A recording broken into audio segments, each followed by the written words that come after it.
Rona. Okay, so hi, everybody.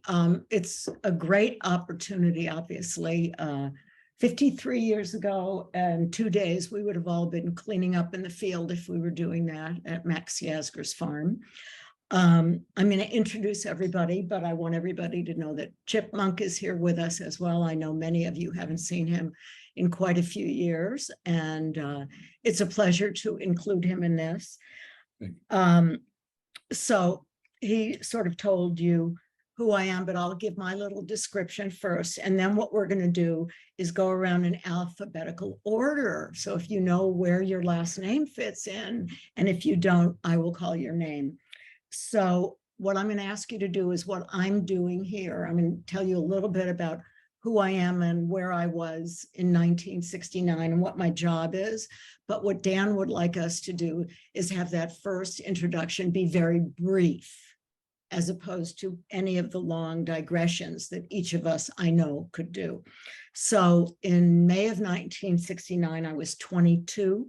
I'm 75 now. I arrived in Wallkill at the first Woodstock site after getting a telegram from my then boyfriend, Mel Lawrence, in Algeria, who said, "Come home festival in upstate New York."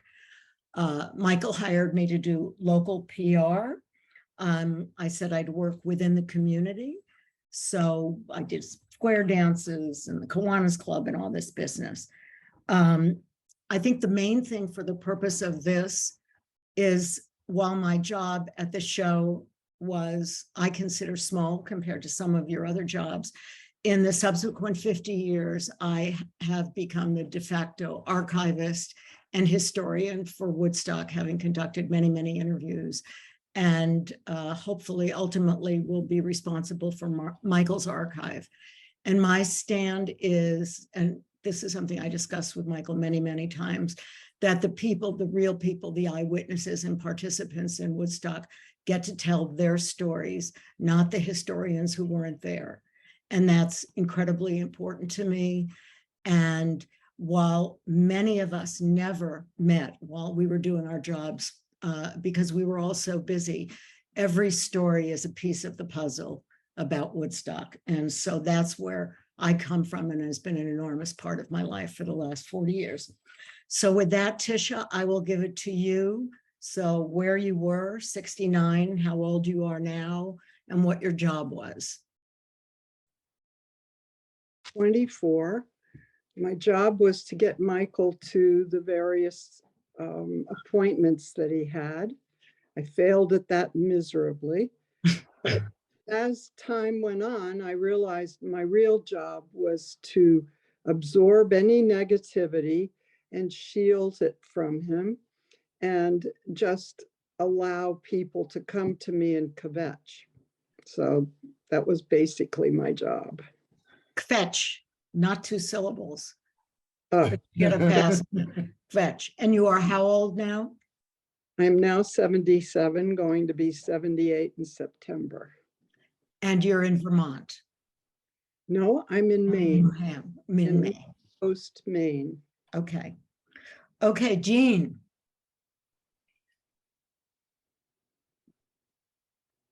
Yeah, hi. So glad to see you all. I remember Emily. I think it's the first time I'm meeting the rest of you. I was an employee at Paradigm Films, working with Michael Wadley and John Binder, but mostly with Bob Maurice, who became the producer of the Woodstock film. We had a distribution company, and the only real reason I joined that company is that I knew I wanted to make films. And wouldn't you know, Woodstock was the first film I ever worked on. And so go ahead. How old were you at the time? I was 26. I'm now 79. Great. Go ahead. Well, your job.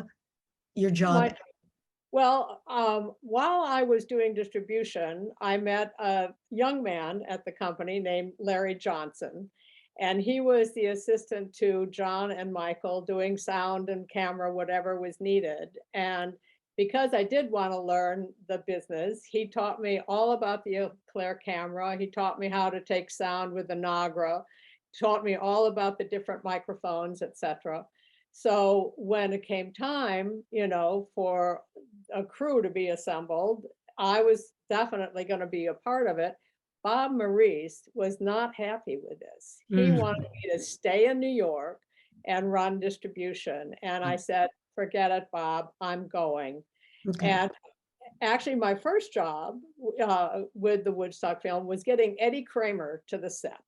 Wow. Okay. So stop, because that was a huge contribution with getting Eddie. It was the contribution I made, believe me. Right. Okay, Carol.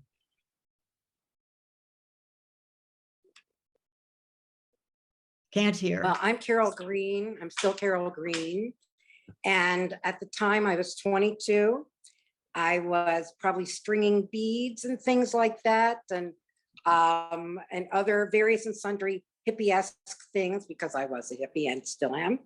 And I was living in a Volkswagen bus with a guy named Stephen Ostrom, I worked at the Fillmore, Stephen worked at the Fillmore, and Steve Cohen, who was a dear friend of mine, who was the stage manager, and purportedly, I say purportedly because everybody has a different story, the designer of the original iteration of the stage. So he said, I like your food. I like the way you cook. You can be the cook. And with Steve, my boyfriend, he said, he said to me, I want him on the stage crew, so I know that he's being good to you. And so off we went, told to drive, got directions in our bus, told to find, a barn with a psychedelic painting on the side, and we did. So Carol and I are among the original people we've discovered, because we got to Wallkill in May of 1969. So, okay, Lisa. I was 27. I already had a 2-year-old daughter, Pilar, and I was traveling around New Mexico with the hog farm and Wavy Gravy. And at that time, he was Hugh Romney. And we had the summer solstice celebration in Aspen Meadows in Santa Fe. And Stan Goldstein showed up and said, we would like all of you to come to Bethel to the Woodstock concert to be security. And Wavy thought he was kidding. But he says, no, we're going to send a jumbo jet to pick you up. So a week later, a giant jumbo American Airlines jumbo jet picked up 95 of us. And we got into the plane. Most people took acid during the trip, not me. I was pregnant, 7 months pregnant with my second child. And we got there, and then buses, the press met us and said, we hear you're the head of security. And the Wavy said, oh my God, they've made us the cops. And how are you going to take care of the crowds? Well, with lemon pies and seltzer bottles, he said. Excellent. And so then we took buses up to the site, and we were putting up our teepees and getting ready. And I realized that the hog farm said we should get a little food going. And I looked around and I said, I think we should get more than a little food going. So why don't I go and ask for some money? So I went into John Morris's. Go ahead, but let's not tell your whole story now, because we've got to introduce everybody first. Okay. So so from there I went to town and bought all the food, but there's more of the stories, which Right. I'll tell later. Joyce, nice to see you. Joyce Mitchell, you're not. Can't hear you, Joyce. Unmute yourself.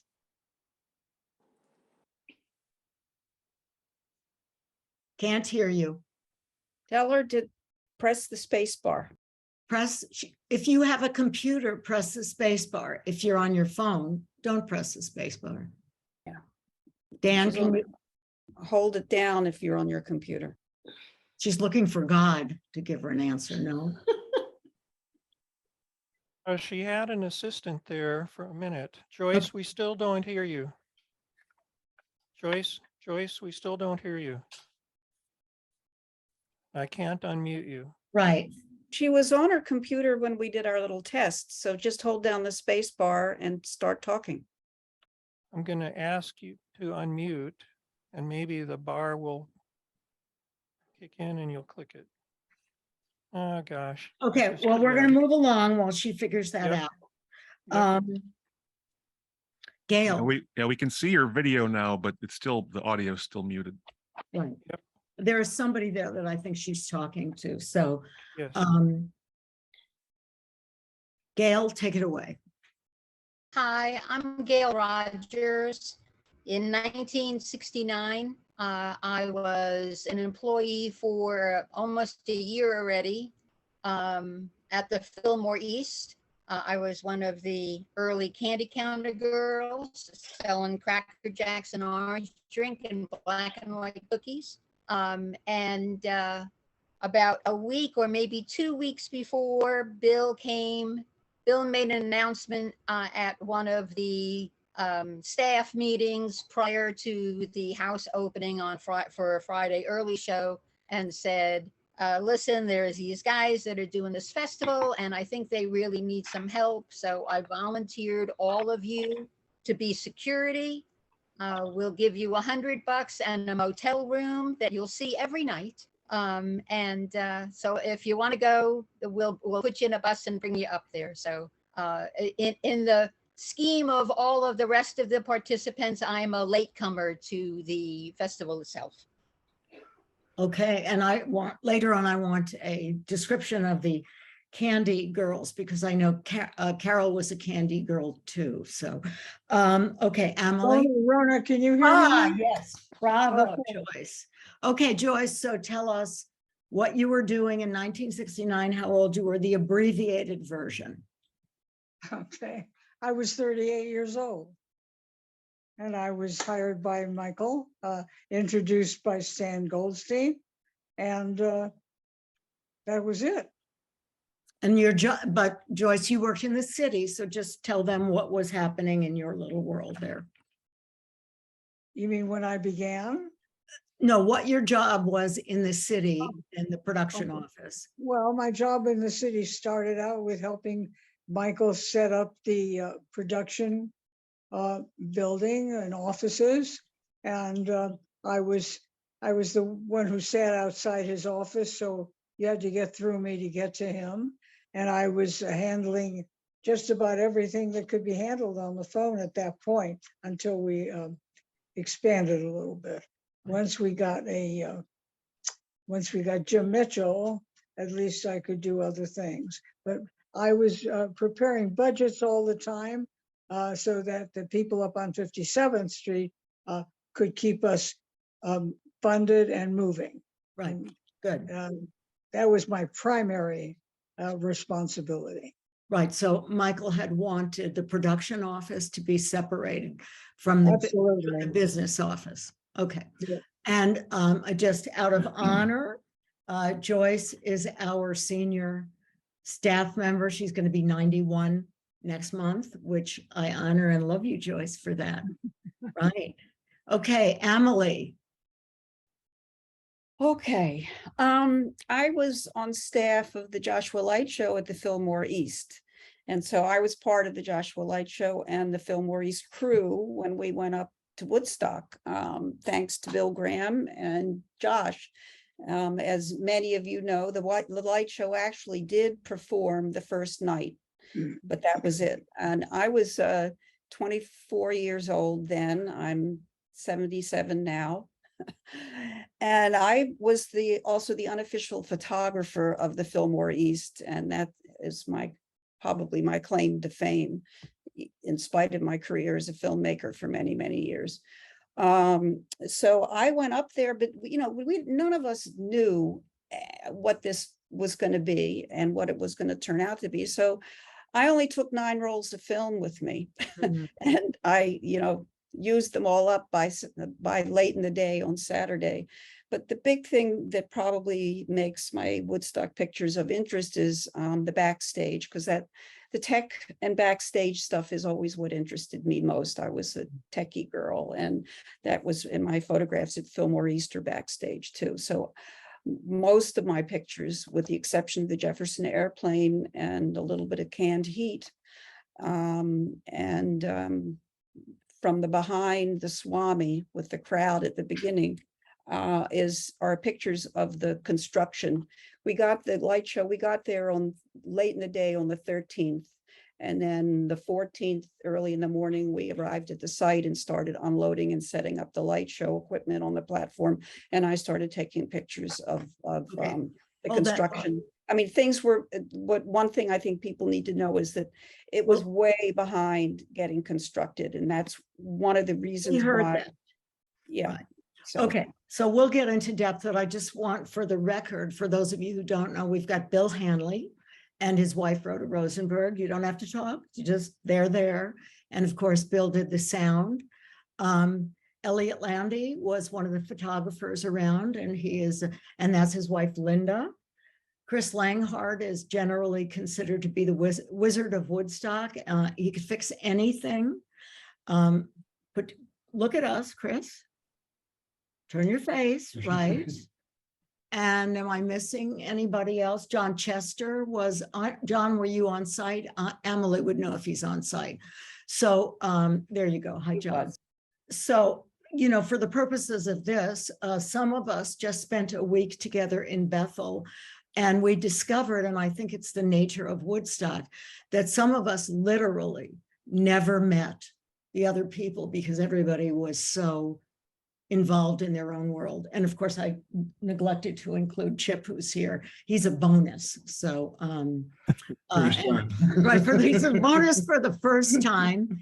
And so we just, and how old are you? 30? 83. Right. And so Chip is going to be 84. Henry Diltz would be here, but he's on a flight to Hawaii. He was the official Woodstock photographer that Michael hired. So it was quite extraordinary for us coming off a week together at Yasgur's farm to do this, because now we can include Lisa and Gail and people whose stories we may not have heard for the last 50 years. So I think, did I miss anybody that, no? Anyway, I'm really glad that we're all together. And I think what would be great would be just to start with somebody talking about, Emily, since I interrupted you. You know, there were some of us who were there from May, living at the first site in Wallkill, where Chip was. Hanley, were you in Wallkill with us? Can't hear the sound guy. Anyway, oh, right. So let's pick up a story. I was in Walk Hill to check the site out. For the Okay. job. So actually, let's start with when you do your next little description. Let's talk about when you arrived at the site. So let's start with you, Ticia. Well, I flew up there with Michael in a helicopter, and it was in probably the beginning of May or end of April. And Mel Lawrence was conducting a meeting with his crew. And when we walked in, and Mel was saying that whatever that we did to the land would come back. So field strip the cigarettes, don't walk on the flowers, treat the land with great respect, and don't put any garbage on it. Mm. To me, that was golden. And I thought, wow, we're in the right place. And you had such a particular job, which as it unfolded became apparent that you were not really Michael's assistant, you were his energy shield. So if you could describe a little bit about the way you worked with Michael and how other people interacted with Michael. Well, when they couldn't get to Michael, which was very often, they would come to me. And generally it was, oh, we don't have this. And what are we going to do about this? And I would just try to reassure everybody, tell them that we were working on it and to just have patience and don't worry, it's all going to come together, et cetera, et cetera. And, you know, during the festival, it got a lot, or maybe a week or two before the festival, it got more anxious and fearful, things that weren't happening yet. were frantically presented to me. So I would just do the best I could at that time and keep everybody happy. So just a little bit, because you worked most closely with Michael during that time, would you talk about his disposition a little bit? Because I don't know how much the Fillmore people knew him. You know, all of us were compartmentalized in our different jobs. Michael was extremely wise, intelligent, and he was a man of very few words. He mumbled a lot. You had to really listen when he talked because it was very low. He never got angry. I never in his whole life saw him flip out, lose it in any way. Even when things got really bad. For instance, when we lost the site at Wallkill, I was the one that was going, oh, what are we going to do? That kind of thing. And Michael turned to me and said, and I tell this story all the time because it's so impactful in my life. He said, Ticia, there's no scarcity in the universe. Get on the phone in the morning. I'm going to the lawyers and somebody will give us a site. Well, by 10 o'clock the next morning, Elliot Tiber called, and in the end of the day, we had Yasgur's farm. Michael was just so insightful. He knew how to hold the space for what he wanted, and just whatever obstacle came, allow it. Don't deal with it or deal with it, but don't get crazy over it. Keep on keeping on. Just to wrap this portion up, I know you quote what he wanted to do. He wanted to have the greatest, it's something you said. Of caring and sharing Aquarian exposition with art and all kinds, everybody included. Right. And of course, during that time, you know, there were a lot of people who wanted to come in that were kind of not peace and love. So he had to deal with that. Was it you who said he wanted to have the greatest concert in the world, that was what he had articulated? That's what he said to me. Right, Yeah. okay. So Yeah. I'm just going to go to the people sort of in the sequence here. So thank you, Ticia. Okay, Joyce, why don't you Yeah. talk about and tell the story that you told as well, but what Michael's vision was as you understood it at the time. His vision was to have the greatest music festival and party and a peace and love that ever existed. And he got it. So Joyce's family had moved to the West Coast, her husband and her children, and she stayed in New York because she was offered this job. So would you talk a little bit, Joyce, about what was going on in the office in New York and about your attempts to leave? Before Ticia was hired, I was also handling all the phones, all the purchases, everything that came along. I would say, Michael this, Michael that, and he just always smile and say, take care of it. Thanks, Chip.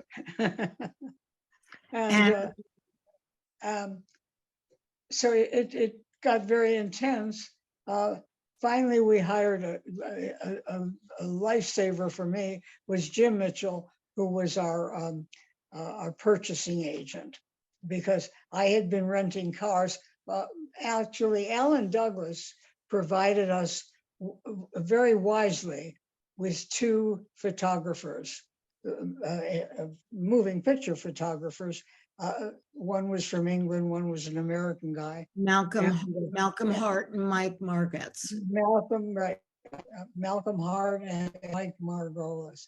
And right. And Malcolm is alive. He's 91 and in the UK, and Mike is dead.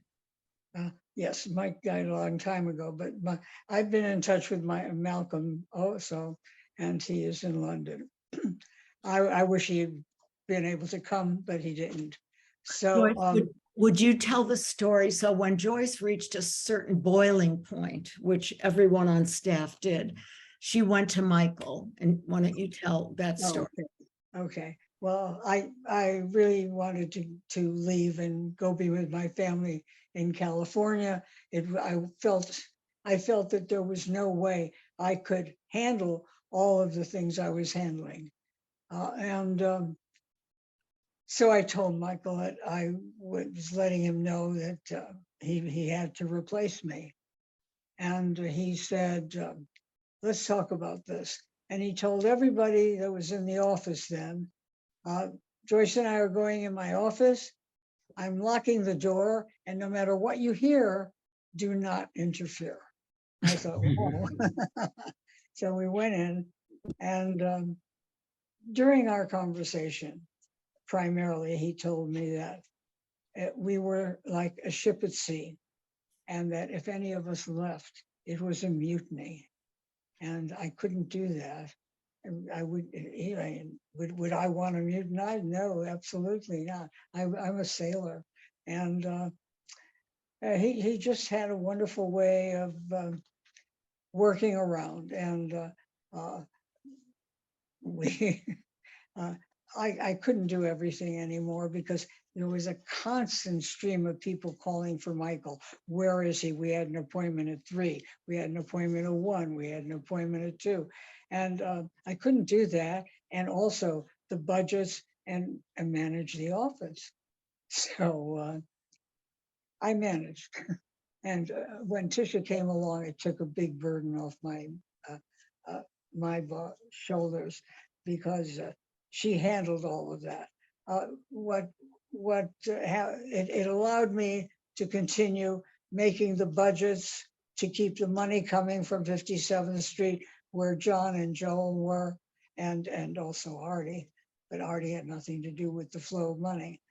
And that's how we went on. And I just,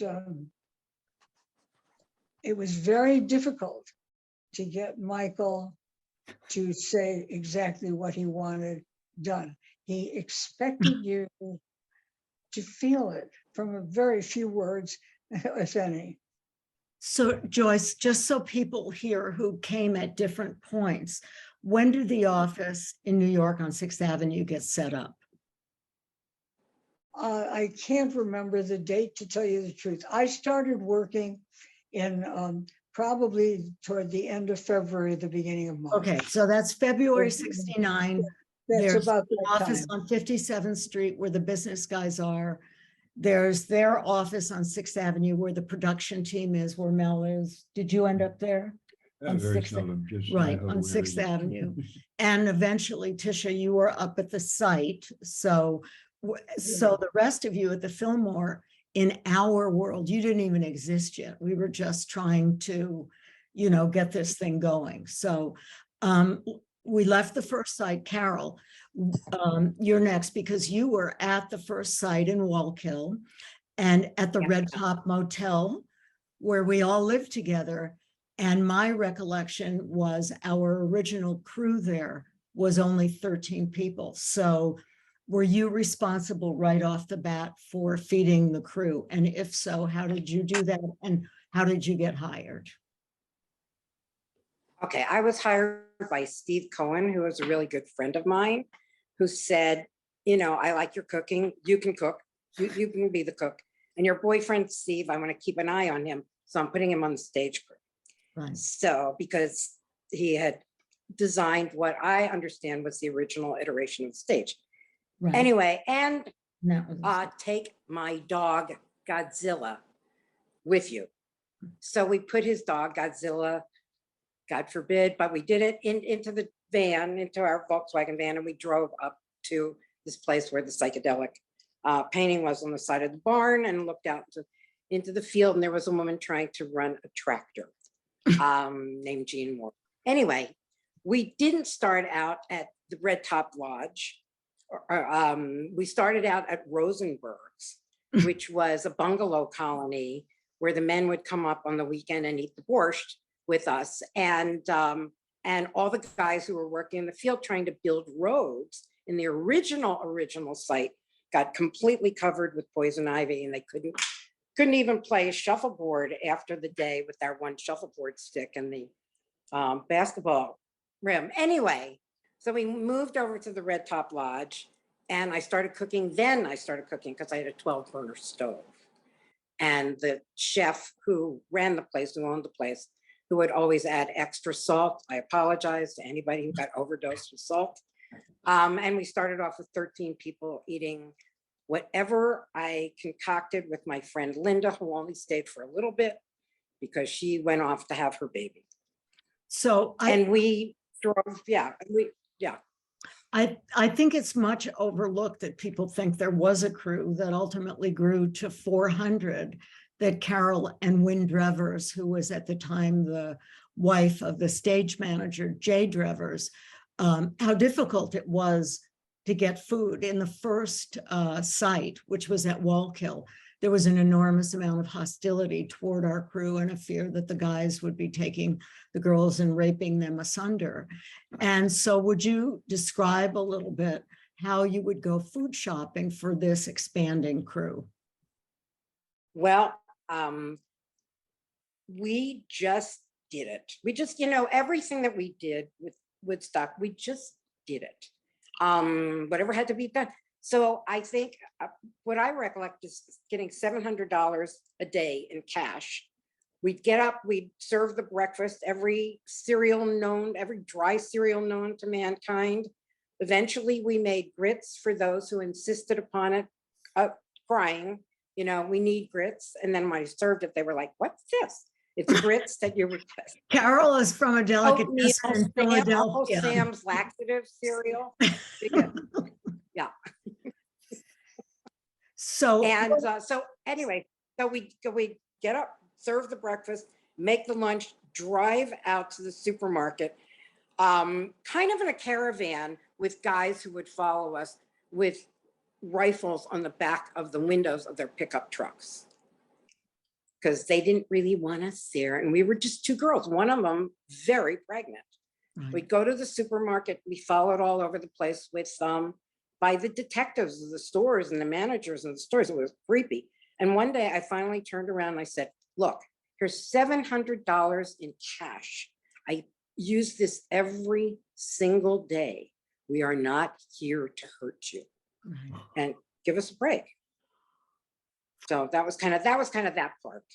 Right, so we'll get back to Carol, because our crew of 13 on the last day that she served anything was 400 sandwiches. So they were working around the clock to build the stage and all the other things that everybody else used. But I think it's really important because in some of the oral histories they've done at the museum, people have mentioned Carol's sandwiches. So she has a place, a dear place to me in Woodstock history. Okay, so then we move to Yasgur's farm, and let's go to Lisa. So Stan asked you to come with a hog farm, which must have seemed insane.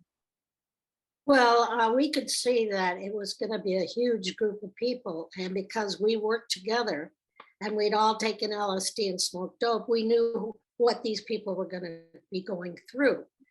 And so, wait, Lisa, could you describe what you anticipated people would be going through, just so we can understand how you were doing it? So we were hired to do security. So that means that we were to take care of the people that were on LSD that maybe needed to go through their trip in a private place. So we set up trip tents as well as medical tents when we got there, so that if somebody was tripping out and they go into a medical tent, the medical doctor would then send them to the trip tent. So then we would take care of them in the trip tent. But my job, my personal job, what happened is we started, as Tom was putting up the big teepee for the medical tent, I was talking with the hog farmers and they said, well, let's go down and scrounge some pots and pans and get some food and cook something, because they never asked us to cook anything. It wasn't part of the deal was to have a free kitchen. I only found that recently when I was interviewing John Morris, that it was not part of their curriculum. So to feed anybody. So I'm standing there, there's actually a picture of me talking with the hog farmers. And I said, look, if you look around, you can see they're spending some money. So I'm going to go into this trailer here and I'm going to get some money and I'm going to go to town with Peter White Rabbit and a truck. And now, so I went into John Morris's trailer and I said, you know, if you don't want these people to starve to death, I think it would be a good idea if you give me $3,000. He says it really intimidated him. He never thought of doing any cooking or preparing food. So he gave me $3,000. Peter White Rabbit and I jumped into a truck and we drove down to Greenblatt's. Well, I'm not. Of course. Pardon? Of course, you went to Greenblatt's. So I'm not familiar with New York because I never lived there. And he was. So we went into Greenblatt's and we bought 1,200 pounds of bulgur wheat, 1,200 pounds of rolled oats. We got currants, dried apricots, sunflower seeds, and honey, and soy sauce, and almonds, and brewer's yeast, because I wanted everybody to have vitamin B in their muesli. I was going to make muesli. So then I ran out of money. So I went into the office, we stayed the night. I went into the offices with John and Joe, and I said, I need another $3,000. They called John Morris. Morris said, give her whatever she wants. And so we went out and bought stainless steel pots, bowls, cleavers, onion cutters, 35 trash barrels, plastic to mix the muesli in, and stoves and connections with gas. And we bought everything we needed to cook. Meanwhile, back at the farm, I had designed a kitchen and 5 food booths. So when we got back, I had to drive back because Peter was just too exhausted. We were picking up hitchhikers along the way, and I'm chewing ginseng and doing the breath of fire out the window, trying to stay awake to get up there. When we arrived, we unloaded everything and I started shooting my film. I was actually shooting while we were in New York, and I was gonna do a little documentary with Super 8. So I'm shooting stills and I'm shooting a Super 8 movie. And we unloaded everything into a tent, and we could see that the hog farmers were building the kitchen. I shot that, and then they were building the 5 food booths that with 2 sides, so that when you put a pot in there in the middle, you had 2 sides to serve from. So there was 10 rows where you could then get your food from. Lisa, who built, in your memory, and maybe somebody else, Chris, you may remember, who built the tables that you were serving on? We did. You built the tables, so, okay, so somebody got wood for you to build those tables. Yes, we asked for wood and we built 5 booths. So they were like this. So you get inside the booth and you have a pot and you serve from this side and you serve from this side. So you have 2 rows per each booth. Okay, So tarps up to the top. One of the things, so your main responsibilities were taking care of people having bad trips. And then because we ran out of food, the concessions ran out of food, a huge amount of people came into the hog farm area to eat. You know, these are one of these compartmentalized things that people don't really think about, but without that, we would have had a lot of people really starving. So I got up on the stage and I said, if you guys are hungry, just go through that forest over there. And on the other side is the hog farm, and they will serve you food anytime, day or night. right. And after we got going, preparing the food, oh, by the way, I got a flatbed truck when I got there, and I went to various farms and I bought rows and rows and rows of food. So rows of corn, rows of cabbage, rows of tomatoes. And we put them on the flatbed and brought them back, and we chopped them up and put them into the bulgur wheat. And so we were serving. I went up on the stage and I said, you if you get hungry, eat over there. Plus, that's when Wavy Gravy said, what we have in mind is breakfast in bed for 400,000. At that point, by the way, this is in the hog farm first kitchen that they were preparing for food when we got there. And the buses came early. They set up a free kitchen. They set up this kitchen, the free stage. This kitchen, that's my daughter underneath there. And so as soon as we got there and we got all the food going, these are some hog farmers. This is in the kitchen itself. The people that were camped out around us started working in the kitchen. Right. So I saw. Did they ask for the opportunity to work, or did you go to them and say, because I know they just came over and they said, can we help out? Right. And so they actually started, one guy put on his apron and he says, okay, let's do it. And all these other people showed up and they're chopping food and so we showed them what to use and everything. And Johanna Ra and I, Wavy's wife, were in charge of this. And we just kind of oversaw it, especially Johanna Ra at that point, because I then took my camera and went out and shot the movie of what was happening around the entire festival. So this is, if you look in the back, that's the major kitchen, and you can see the pots cooking on the little burners. So we had 10 of those pots, and those were cooking, and there was 5 booths. So we had, and you see the stainless steel, because aluminum, it poisons you, even though for 3 meals. We didn't know then. It's stainless steel. And see the spoons I bought, and the reason I knew we fed 200,000 people is I bought 130,000 paper plates, 130,000 Dixie cups, 130,000 spoons and forks, and soy sauce and honey. So we had everything for really good meals. This was the bulgur wheat with the vegetables. There was no brown rice. The reason we had bulgur wheat was because it cooks at half the time that rice does.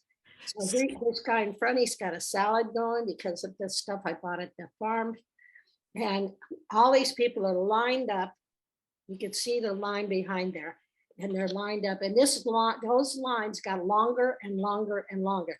As soon as the kitchen, the booths up above the crowd, there were concessions selling. They ran out of food. Yeah, and I actually ordered some more food to come in from Bethel, and it took the guy 9 hours to come in. He says, I just drove for 9 hours to get here. And I said, can I feed you before you turn around and go back? And I fed him and he went back, but I never ordered again from any place. We had half of that food was left over, half the bulgur wheat, half the rolled oats, it was left over. We were feeding them on 600 pounds. Right. And we fed 200,000 people. So one of the things that's very interesting to me, and it's demonstrated all over the Woodstock site, there were people in the hog farm area for whom that was their Woodstock experience. The same as and which would have had nothing to do with what Jean was doing or what Gail was doing or what Amelie was doing. Did any of you get to the hog farm site who were working? Right. I never did. Ticia, you didn't. Joyce? Yes, I did, but very late on. Lisa may not remember, but when I was still in New York City, she came once and she wanted money to buy pots and pans and things.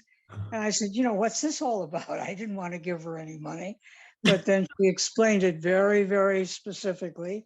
And I gave her what I could get for her. I don't remember amounts, but so to understand how compartmentalized we all were, again, I don't even know if I ever met you, Joyce, at that time. I know I met Ticia, but everyone was in their little areas doing everything. So Lisa, would you describe one more thing about, even if you weren't in the hospital tents, if someone came in for a bad trip, that process, and then having that person help the next person? Okay, so I went around with my Super 8 camera and I was shooting the medical tents. I never shot inside of a trip Right. tent, but I did shoot a guy that was tripping. Now, very important part of this whole thing is that we asked for armbands with the flying pig, red armbands with the white flying pig on it. And they said, how many of these do you need? Because if you saw, we announced that if you saw somebody with the red armband, you could ask them for help. So I said, you're going to need 250,000 of these because we're going to give them to everybody who's going to help everybody. And the whole thing about Woodstock was people helping people. Right. Well, of course, I didn't get 250,000 because they didn't make those, but enough of us had the armbands. And then the people that were on acid would go to, and in my movie, you could see a guy and he's got his arms around two hog farmers and they're helping him understand what's going on. Then we take that person and he goes into a trip tent. Once he gets into a trip tent, we tell him, what's your name? My name is Nancy. No, what's your name? Bob. Okay, Bob, you've had enough food, acid to really have a nice trip, but you're gonna stay in here during your trip, okay? And when you feel that you're well enough to go out into the crowd, then you gotta help the next guy who comes in, okay? So everybody was helping everybody else. And Wavy Gravy and hog farmers were in those trip tents helping all those people. I didn't go in the trip tents because I was going around filming everything, the mud, oh yeah, we brought Wavy Gravy. When Wavy Gravy said, what we have in mind is breakfast in bed for 400,000. We were serving muesli in Dixie cups from a flatbed truck, this is in my movie, Flashing in the 60s. And we were handing out and going and delivering food to people that are sitting on the ground. Now, it's a lot of people didn't want to get up from their seats because if they got up from their seats, they would lose their place. So we were going around feeding everybody breakfast in bed in their places on the field. And we fed a lot of people that day. Okay, but that's when I got up and said, go get some more food over there. And so Carol, were you aware that Lisa was feeding people? Lisa, were you aware that there was somebody feeding the crew? I don't know about. I had no idea. Right. I mean, I guess I did it, I mean, did anyone ever? but I mean, I had my thing, and I wasn't cooking out there. We were cooking back at the hotel. Right. So we were taking stuff out there. So we weren't, working on the site. We were just delivering on the site. Right. So Carol, and we definitely couldn't have fed the people that you did. Right. So Carol and the crew moved into a condemned and abandoned hotel. So this is people enjoying Carol's sandwiches. So that's Carol on the left in the jeans, and Leo Makota, who was a critical member of the crew. And there's not he's got his back to us, and he's got the his bandana coming out of his jeans, always had a smile on his face. He's got horses, he's with whatever. And that's Alan Ford in the white pants talking to Ticia. And I don't think that's Jay Drevers, but the Carol. I think that's Jay Drevers on the right. With the you think it is Jay? Around the head. I think it is. Chip and I. Ostrom has a right. Chip and I don't think, and that's Steve Ostrom in the cowboy hat by the water. The white cowboy hat. Right. So and Ron Cuccia in the other cowboy hat on the left, all the way on the left. So if you can imagine that off in the woods in another world, there was the hog farm, and then Carol and her crew in the condemned and abandoned hotel preparing food for the guys who are out there building things. So again, the only and reason. we had breakfast. We served breakfast and dinner too, right, for the 80 people who lived at the at the Diamond Horseshoe, and then previously at the Red Top Lodge. Right. So for me, what's important, again, is in the fabric and in the construction and in the magic of Woodstock, everybody was deeply committed doing their thing, but never interacted with anybody else. Okay, so now we've got the hog farm, we've got the crew up to approaching showtime. around 400 people. And you people from the Fillmore suddenly showed up. So why don't, Gail, you explain what was told to you or what the opportunity was? As I said, Bill had come to the staff of the Fillmore, although most of the stagehands were already at the site building it, if I remember correctly, or a fair amount of them. So the ushers and whatever other house crew was there, the candy counter girls, the office staff, the box office people, was this offer of, you can all go up and be security because they really need the help. And we'll pay you $100 for the weekend, which was buku bucks in 1969. Right. And we'll give you a motel that you can go to every night. So Friday morning, they loaded us up on buses. So we all had packed, a kit with underwear and toothbrushes and socks and things that we would need for the next 3 days, and got up to the motel. And I have no idea where it was, but it was not near the site. So I, to be honest, I don't know how many of the Fillmore staff actually came. It was a fair amount of us. I know that much. Right. Chip will talk a little bit because I learned something about that. So were you given a brief as to what to expect? Did you know this was a festival, in other words? No. Well, we knew it was a festival, but nobody knew more than that. Right. It was really like, we're off on a great adventure. Right. Which, was pretty much the sign of the times anyway. Well, and I assume that you probably never used all that underwear because you never had a chance to change. We dropped it and I saw it then 4 days later. That's why I laughed when, the thing was, and it'll be a motel room every night. Oh, yeah. Well, there are people that never even had a motel room. And I tell this story and that apparently Martin Scorsese brought cufflinks because he thought he was going out to dinner the first time. So you arrive there and tell me. So we get to the hotel, we drop the motel, we drop all our belongings off, get back on the bus to be driven to the site. Some miles away from the site, I mean, you could see there was just more and more traffic, cars on the sides of the roads, abandoned, people walking. Do you know the date? Do you know the date? The show started Friday on morning. You didn't get there till Friday morning. Right, because we didn't need that, because we got there Friday morning. Right. So by Thursday, Friday morning. we had many thousands of people there, much to the shock of everyone who was there. So they drove you to the site and then. No, they didn't drive us to the site. They drove us away from the motel. We had no idea how close the site was when the bus finally stopped and said, "We cannot get you any further. See you later, bye." And then we all got off the bus and walked and hitched rides with whatever cars were moving to eventually we got to the site. By then, there was a fair amount of people there.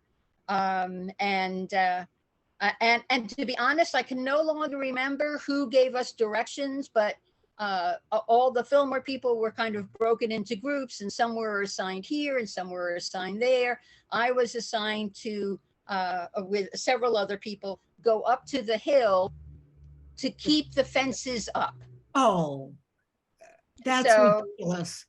Well, we didn't know it then, but by the time we got to the top of the hill, it was obvious because you'd be putting up the fence where you were, and you'd look up the fence line 20 yards, and there was like 20 people climbing over the fence, knocking it down, stepping over it, and you'd go to that group and go, "Oh, come on, could you just please go around, go down the hill? You got a ticket, go down the hill, cut me a break." And so it ended up just being, we all kind of knew it was a losing battle at that point. Right. And then soon thereafter, there must have been maybe 15 of us in this security detail. Uh-huh. We all just kind of looked at each other, and then we heard, I don't know whether it was John or Chip announcing from the stage it was now a free concert. Oh, that was John. But at that point, I'm John sorry? put the big headlines. Yes. Right, that's what I seem to recall, it was John's voice. And at that point, it was like, oh, okay, well now, what am I gonna do? I have no idea. So, Can I add you a know, story to this? Yeah. Go ahead. So they told us, the hog farm, to go out. There were 50,000 people out there, and they said, go out and start collecting money from those people that are out there, tickets and money. And Are we you had, kidding me? yeah, and we had a little powwow, okay? And we went back to them, to Stan Goldstein. We said, listen, do you want a good movie or a bad movie? Right. Because if you want a good movie, that's it, it's free. If you want a bad movie, we'll go out there and collect the money. And then that's the point when he got on a stage and he said, it's a free concert. Because we told him, it's not gonna work if you try to collect money from all those people. That's out there." right. So Gail, back to you. So you have all these Fillmore people whose primary job has now evaporated. Did Right. someone tell So- you what was So it next? was a matter, at that point, it was a matter of just finding other similarly green shirted fellow employees of the Fillmore, you know, go find my tribe. Right. So it was, some of us migrated, some of us disappeared. And, you know, I'm sure there were people who came up with the Fillmore staff and then just disappeared out into the 400,000. But I think for the most part, we all knew, we didn't know what job we were to do, but having had the experience of working at the Fillmore, it really was a, come on, we're going to put on a show attitude. And I think, you know, I think that was a strong motivating factor for all the people who came to the concert from the Fillmore as a staff member. And so I migrated back to the roadway that was behind the stage, Right. that went Behind the under performers, walkway. behind the performers pavilion. No, it was directly behind the stage, Right. Underneath the walkway that went from the performers pavilion to the stage. And it was kind of down the hill from the performers pavilion, and there was the operational. Hold on a second. One of the trailers as well. The position is the equipment elevator. Oh, right. Right. So did you just naturally find things to do, or did you discuss it? Or as you said, you were. I'm sure at one point someone said, hey, can you stand here and make sure people don't stand here and just keep people moving? They really shouldn't be on the road. So just, you know, keep this roadway clear is basically what, and it was like, okay, fine. You know, and sometimes it was, right. So I would have been, for the most part, I would have spent a lot of time on the right side of the screen. You'll see two vans parked perpendicular to each other and one with one door open. That was where we eventually built a little fire pit to keep us warm. And we slid down. We spent a lot of time sliding down from the performers pavilion, which is in a state of construction. We slid down that hill into the fire pit on a regular basis. Intentionally? No, nothing was intentional. So, Chris Langhart, can you hear me? Chris Langhart. You were responsible for the performers pavilion, is that correct? Chris, you gotta unmute yourself. Unmute, Chris. Unmute yourself. Okay, he thinks we can hear him, but that's. 1, 2, 3, 4, 5, 6. Okay, now we've got you. Okay. Okay, so will you, because the construction of the site at Yasgur's farm literally was a countdown from 2 weeks down. When in the sequence approaching showtime was the performers pavilion built? Well, it's really hard to tell, but it was conceived of right away by John Morris, who announced that we should have one. And it had been designed by myself back, and then the model was made at the Fillmore in the basement in the air conditioning room. And so it was understood that there would be such a thing. And after I lost the competition for the stage, I had had some discussion with Michael and managed to figure out what it was he had in mind mentally as a design paradigm for the place, which had not been anything like what I imagined it would be. So I started out kind of new and modern, and then we got over to bark on the logs and old-fashioned Michael kind of look to it. And the model, which is the photograph of which is existing at the Bethel site, is, and there are other photos of it too, but they put it in display. Anyway, I had this model, and it was photographed over graph paper. There was not really a drawing.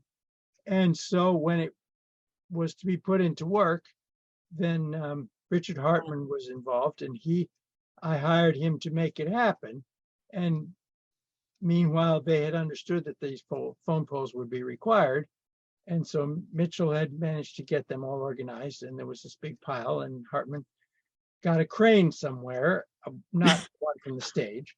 And so it was, he said it was like pick up sticks. You pick the log out of the pile and you lift it up at the balance point and you hang it on top of the post, and you just carry on like that.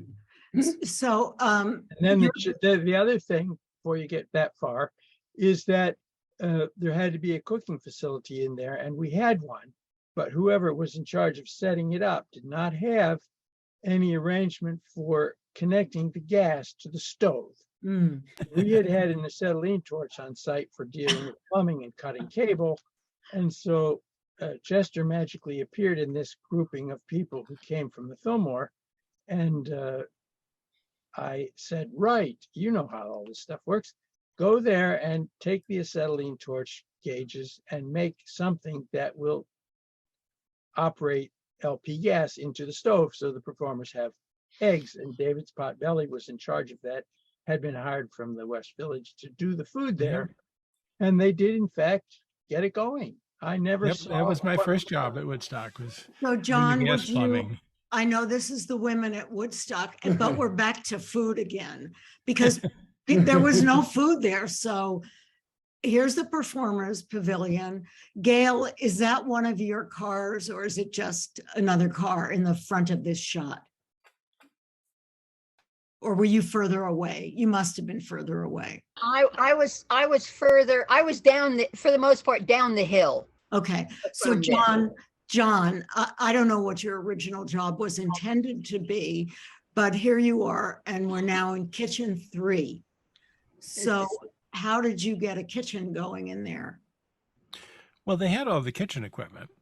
Just to make this a brief story, I was chief sound engineer at the Fillmore, and Bill Graham had a Fillmore East show at Tanglewood on Tuesday, the 12th of Woodstock week, which was why a number of the Fillmore tech crew were not at Woodstock building things. They were up at Tanglewood doing the show. So after we got it all loaded back into the Fillmore on Wednesday, we said, well, let's go up to Woodstock and see how they're doing. You just thought that? Yeah. Well, we knew everybody that was up there building it. And right. We walked in and said hi to John Morris, and he said, where did you park? I don't remember. Right. I remember driving up with someone, I think Rob Goddard perhaps, and I have no idea where he parked. Right. But we got to backstage and we walked in and said hi to John Morris. And he said, hi, here's your staff passes, go to work. And so, and was it Chris who got you to the performers pavilion? Probably. And so tell me about what you remember, if you remember anything about getting that kitchen working. Well, all the kitchen equipment was there and the tank of propane was there, but all the plumbing that went in between didn't exist. And so we had a gas regulator, but it was the wrong kind. So there were several joints in that plumbing that were put together with plastic electrical tape, but we did cobble it all together, and indeed it did not leak excessively. It was outside, so it didn't really matter if it leaked a little bit. And the stove got going and he started cooking. It's really, and this is where, when you look at the other iconic shots, the performers came to eat, drink, and often get dosed. So, Right. So that would have been Thursday when I was Right. doing that, I think. right. Food come from? Did you hear that, John? Where did the food come from, as far as you knew? Where'd you get I don't know. I mean, there was this. I think David this guy- Spotbelly was responsible and got it there from New York somehow or other. It was mostly, right. it was a specialty in eggs, so they must have had a lot of eggs, and that's, you know, he had it organized. Could you say that name again, Chris, who that was? David's Potbelly, it was a well-known eat spot in the East Village, Right. West Okay. Village, I'm sorry. Okay, so now we've got a performers pavilion and we've got additional staff. So now Jean and then Emily, when did you show up and did you have a clue what you were walking into? I came up on Thursday with Van Schley, who is a friend of ours, said that he would drive Eddie Kramer and me up to the site. At this point, Bob and Michael and John Binder and Thelm, everybody had been on site. Trip, I think you probably remember talking to Wadley, trying to set lights, etc., which you were doing on Thursday night when we arrived with Eddie. There's a really good story that I think is worth telling about the interaction between the film crew and Chip, because everybody was their own island. It's rather amusing. Written about 20 years after, the gentleman who was going to learn how to edit, Mr. Scorsese, writes that he sent what was her name? Thelma? Thelma over to the lighting board, where she decided or needed to have everything in white so the camera crew could actually film something. And he said that it was too bad because my reaction was he said, my carefully scribed and prepared cues would be unfortunately dissolved if I went to white. That's what she reported to him. Right. And this is after Chip only had 12 lights instead of 650. Okay, so you get there and did you go like, holy shit? Yeah, well, it actually seemed to be, Michael was really busy with his light meter and with Chip, doing all of that. We got Eddie Kramer into the sound truck. And then actually we left that night and went to a place called the Silver Spur Motel. I don't know how we got there. We left all our stuff there, Friday morning, never got back there once until sometime, late Monday. Right. Because we slept on site. We slept under the grip truck. Everybody slept on site. Was there anybody that actually went anywhere besides the site to sleep? No one. Nope.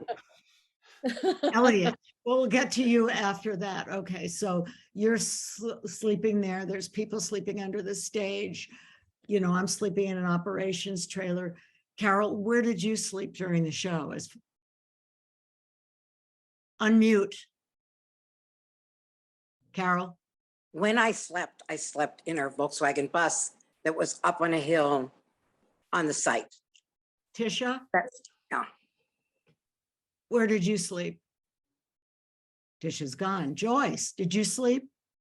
Not really, but I was in my trailer Right. most of the time until Sunday morning.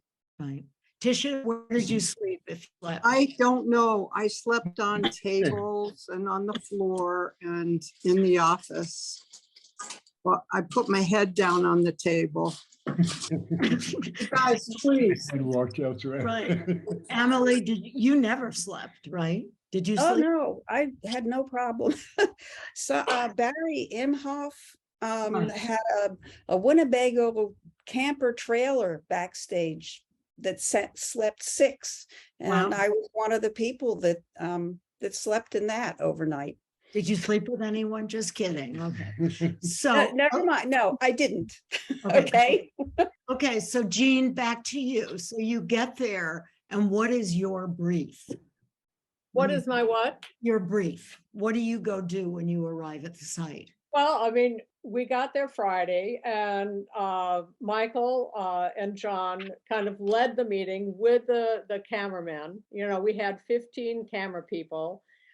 We were, you know, they needed assistance because it was all electrical. Nobody was running on battery unless they left the compound and went up to the hog farm or the lake or whatever. Then they were using their Eau Claire batteries. But other than that, so it was really, you know, this is the thing. We were going to have 3 camera people on stage, at least 3 or 4 down front on the, if you recall, there was Dan, there was a shooting platform. Oh, there I am with my little Eclair magazine.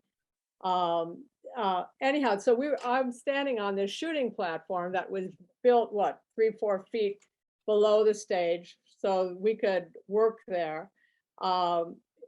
If you go to the left of this picture, this is where Thelma Schoonmaker and Marty Scorsese stood. They were basically the assistant directors. We were all on headsets. And Dan, this is so this is a really important shot. It's by Dan Garson, but what's great is that Jean identified the people in it, which is unbelievable. So if you, this is Jean Bending, correct, Jean? Right. That's me there. And then to the left of me, the white shirt is Dick Pierce. The camera, if you go right, that's Michael Wadley. Right. And down here, keep going to the right, that's Chuck Levy. And then next to him, Richard Chu. Well, that's Renee Wadley, who is Michael's assistant. Richard Chu. Here's Thelma Schoonmaker here. Right. Next to her, behind her, is Eric Blackstead, who he was our liaison with all the musical groups, talking to them about what was on their set list, what songs would we shoot, because obviously you can't shoot everything. So Eric was instrumental in liaisoning between us and you know, every group that was coming on. This is Felicity Lynch down here. I don't know who this man is. He wasn't part of it. He's the guy who got lucky. So is this where you were for 3 days? Pretty much. Yes, I was Dick Pierce's assistant. He was assigned to stage left a good part of the time. Shanana, Santana, a lot of those groups, we were stage left, which you see in the movie, during Richie Havens, Dick Pierce is on stage. I'm behind him with the cables and all the other stuff. Wow. And you see somebody come over to me, it happened to be Steve Cohen, and he says, "What the F are you doing on my stage?" Who said that? Get off. I said, "I'm not moving. I'm sorry, we belong here too." And that was the end of it. So what's interesting is Henry Diltz, who was, you know, hired and paid by Woodstock Ventures, was told by the film crew, "You are on our stage." Same thing. And he said, "I'm here for Michael Lang and you're not moving me." So people did get territorial, you know, and I understand Steve. I worked with Steve later on. We were on Neil Young's Rust Never Sleeps tour years later. And he's a true professional. He was just doing his job and I was just doing my job. That's all. One thing in the previous run of clips, there was a good shot of the Transformers on the pole upstage or backstage. Would you make sure that Chris Langhart gets a copy of that, please? Yeah, right. Back. Yep, there. Chris. So That's it. Because we were never able to count it. And Yeah, what, yeah, we've got that already. Thank you. Oh, sorry. right. All right. We've had some debate in the previous meeting about those transformers. Okay, so Emily, And that's our film truck too, I believe, right here. And so we slept, that's where we slept. You go to the right a little bit, you see a bunch of people sitting there. I believe that's the film crew. right. And this would have been adjacent to the Here area we are. jail. God, you look clean. Oh, well, that guy, the black guy is I'll the tell same you, guy, this- so maybe. This Here's would be Dr. Friday Campbell. because Don Lenzer is there, the guy in the blue hat and the cowboy hat, blue shirt and the cowboy hat. That's Don Lenzer, and he couldn't take it. He left Friday night. And do you remember what he couldn't take? Just the crowd, just the crowd. This is Dick Shue, Richard Shue to his right. This is Richard Pierce in the white shirt here. I don't recognize any. Oh, Chuck Levy over here, way to the right. This is so great to have names with these pictures. Thank you so much. So there were people that couldn't take it. Yeah. And I'm gonna get to you next, Emily, and then Elliot.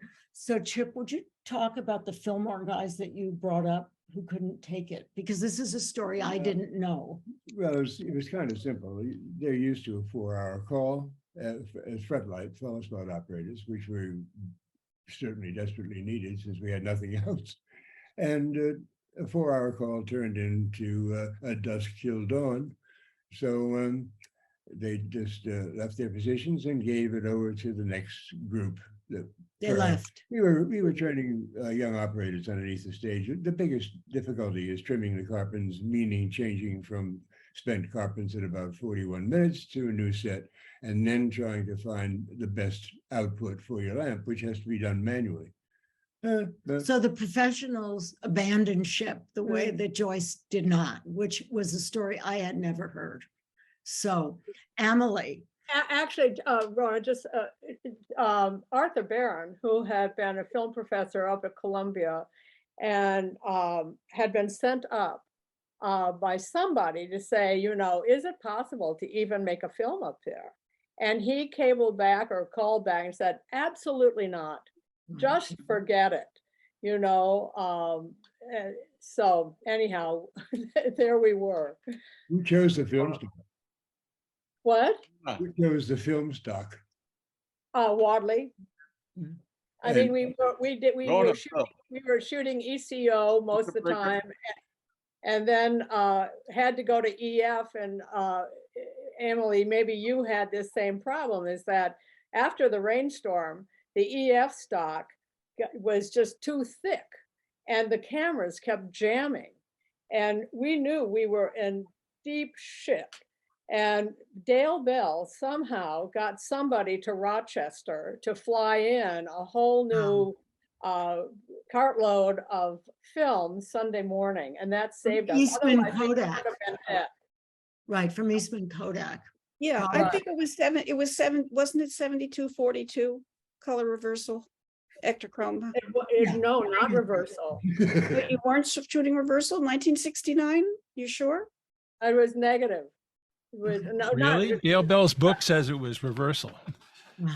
These are the Woodstock tales of I'm pretty sure it was reversal, and because I would at the end you were short of magazine. I loaded magazines under the stage on Monday morning, and that's what I was loading. Oh, you were there too? Yeah. Okay, so yeah, you were short hands, and the light show had an NPR, and I knew how to use all that equipment, so they roped me into doing that. That's why I missed seeing Jimi Hendrix. I listened to him over my head. I was under the stage the whole time. Well, my husband, who's on here, John Binder, I don't know if you can hear this. You were the leading the loading pit under the stage. Are you going to click on? I guess he's not clicking on. Anyhow, he was head of the loading pit under the stage. Okay, so Emily, you came up, but you didn't have a fixed position the way that Jean did. So what did you do? Your job was to shoot There's Emily going, oh, look how empty it still is now. So Yeah, well, as I say, we got the light show, we were also at Tanglewood on the 12th. And then we went straight from Tanglewood with the 4 tons of equipment and a truck in our 2 station wagons up to the site, so that we were able to get there because it was on Wednesday and things hadn't begun to get out of hand yet. right. And then we got to the site, I think we got in very early on Thursday morning, the 14th, and started setting up the light show equipment. So I was with the light show when I was helping with the light show. And as the photographer, I was taking pictures, and I didn't have a fixed role. And in the end, after I ran out of film, I just enjoyed the concert backstage. I was always backstage. And when things needed to be done, I helped. The one big thing is we did have, as I mentioned, I did the film, most of the film material, loops and slides and graphics and stuff, software for the light show, and used the Fillmore, Josh White's Eclair NPR to shoot a lot of the footage that we used in the light show. And also I was a graduate film student at NYU, and I was already making my first film, and I was the techie equipment person. So we had some film of our own, and I shot MOS, that's silent footage of some of the groups with our camera. And in fact, a lot of the cameras with the Wadley film team began to break down, and they needed more cameras. And they came to the light show because they knew we had an NPR, and said, can we borrow your camera? And we said, sure, but Amelie's going to be the cinematographer. She's going to shoot. And they said, no. They didn't want a girl to do. They did not want me to shoot. They didn't believe it. Were there any other women on the light show crew? God, the light show was half women. Cecily Hoyt Jaffe and Jane Rixman, and well, they were the main 2, and me. I mean, there was a 6-person crew, and then there were other people that did material. I mean, I never performed with the light show except during the production of Tommy at the Fillmore East in October of '69, and then I was running the projector of footage that I had made special for Tommy. But so I provided material. Right. So when they wanted your camera, but they really didn't want you, did you give them your camera? Because you knew. No, absolutely not. I did not give them the camera. Right. And I went down on the platform and I shot some stuff myself. I mean, I have footage at the opening off the light show platform from behind of the Swami with all the crowds, and a little bit of Richie Havens. I have some really nice footage of Janis Joplin and Sly and the Family Stone, all of this without sound, of course, and snippets. I mean, 5 minutes, 2 minutes, 3 minutes, but nice material, which actually I own and license. It's been used in a lot of different things. And when people are given that percentage-wise, because we were discussing this yesterday, there were probably 15% out of 100, there were 15% of us that were women. And it really, Woodstock was a bunch of old white guys. And which is not to say that the women's jobs weren't critically important, but at the time, they just didn't register in terms of much of anything. But it's one of the great ironies of Woodstock. So Elliot, you arrived and you were shooting. So were you wandering around shooting? Were you adjacent to the stage? Because your images are also like Lisa's and Amelie's and Henry's, of course, some of the images that are the things that inform people about what happened there. Unmute. Got it. Hi. Okay, so tell us how you got there. I arrived early Friday morning. Michael had asked me to photograph the vessel for him a long time before it even began finding a place for it. And so I had, and and all access passed everywhere. And when I drove there, I was living in Woodstock at the time, and I drove there over the back roads. I didn't choose to go through 209 and the freeway and so on. I drove, I think it was 55, and I drove through Grangeville and Sundown and Liberty and Ferndale. So when I got there, I didn't experience any traffic getting there. Wow. Even on Friday morning, yeah. And I had a room in a motel. So on Friday night, I stayed at the motel. And Wow.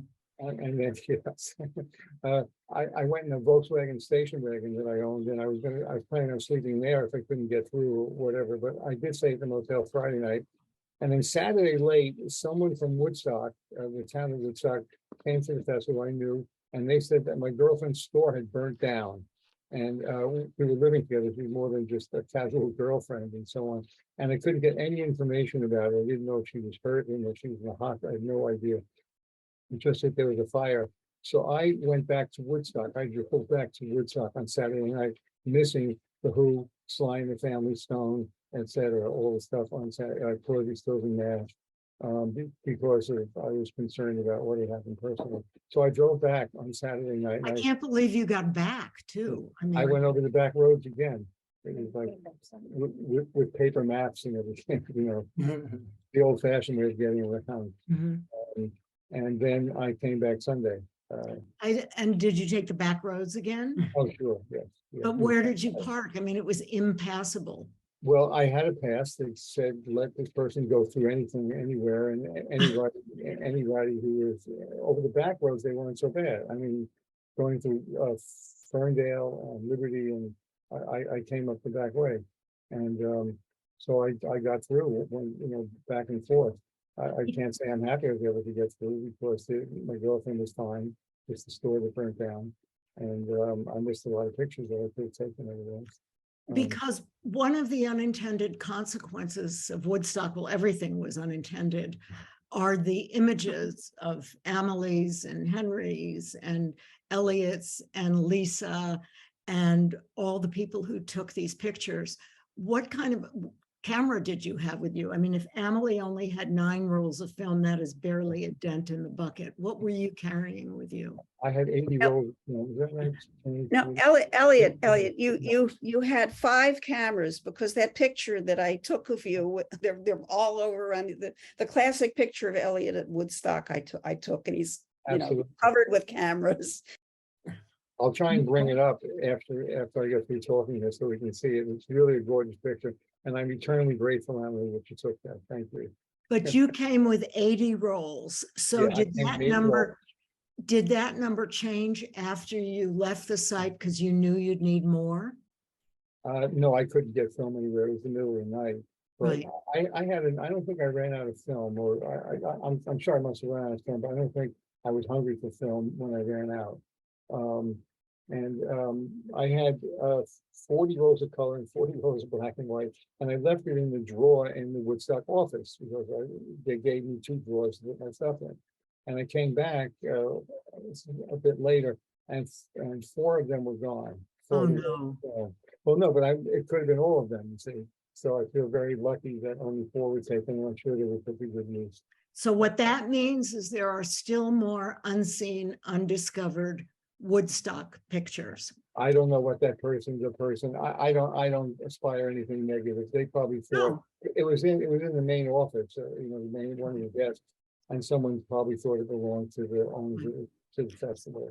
So Ticia, during the show, where was Michael besides everywhere? And were you, attached to him? No, Michael was mainly on the stage in the pavilion and God knows where.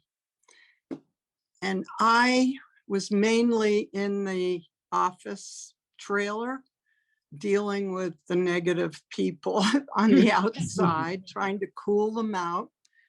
And then when it was really important, I would run up the stage to Michael or the pavilion or whatever. And could you describe to me, if something comes to mind, what a real emergency might have been during that 3-day period? where you felt, holy shit? Well, the governor gonna shut us down.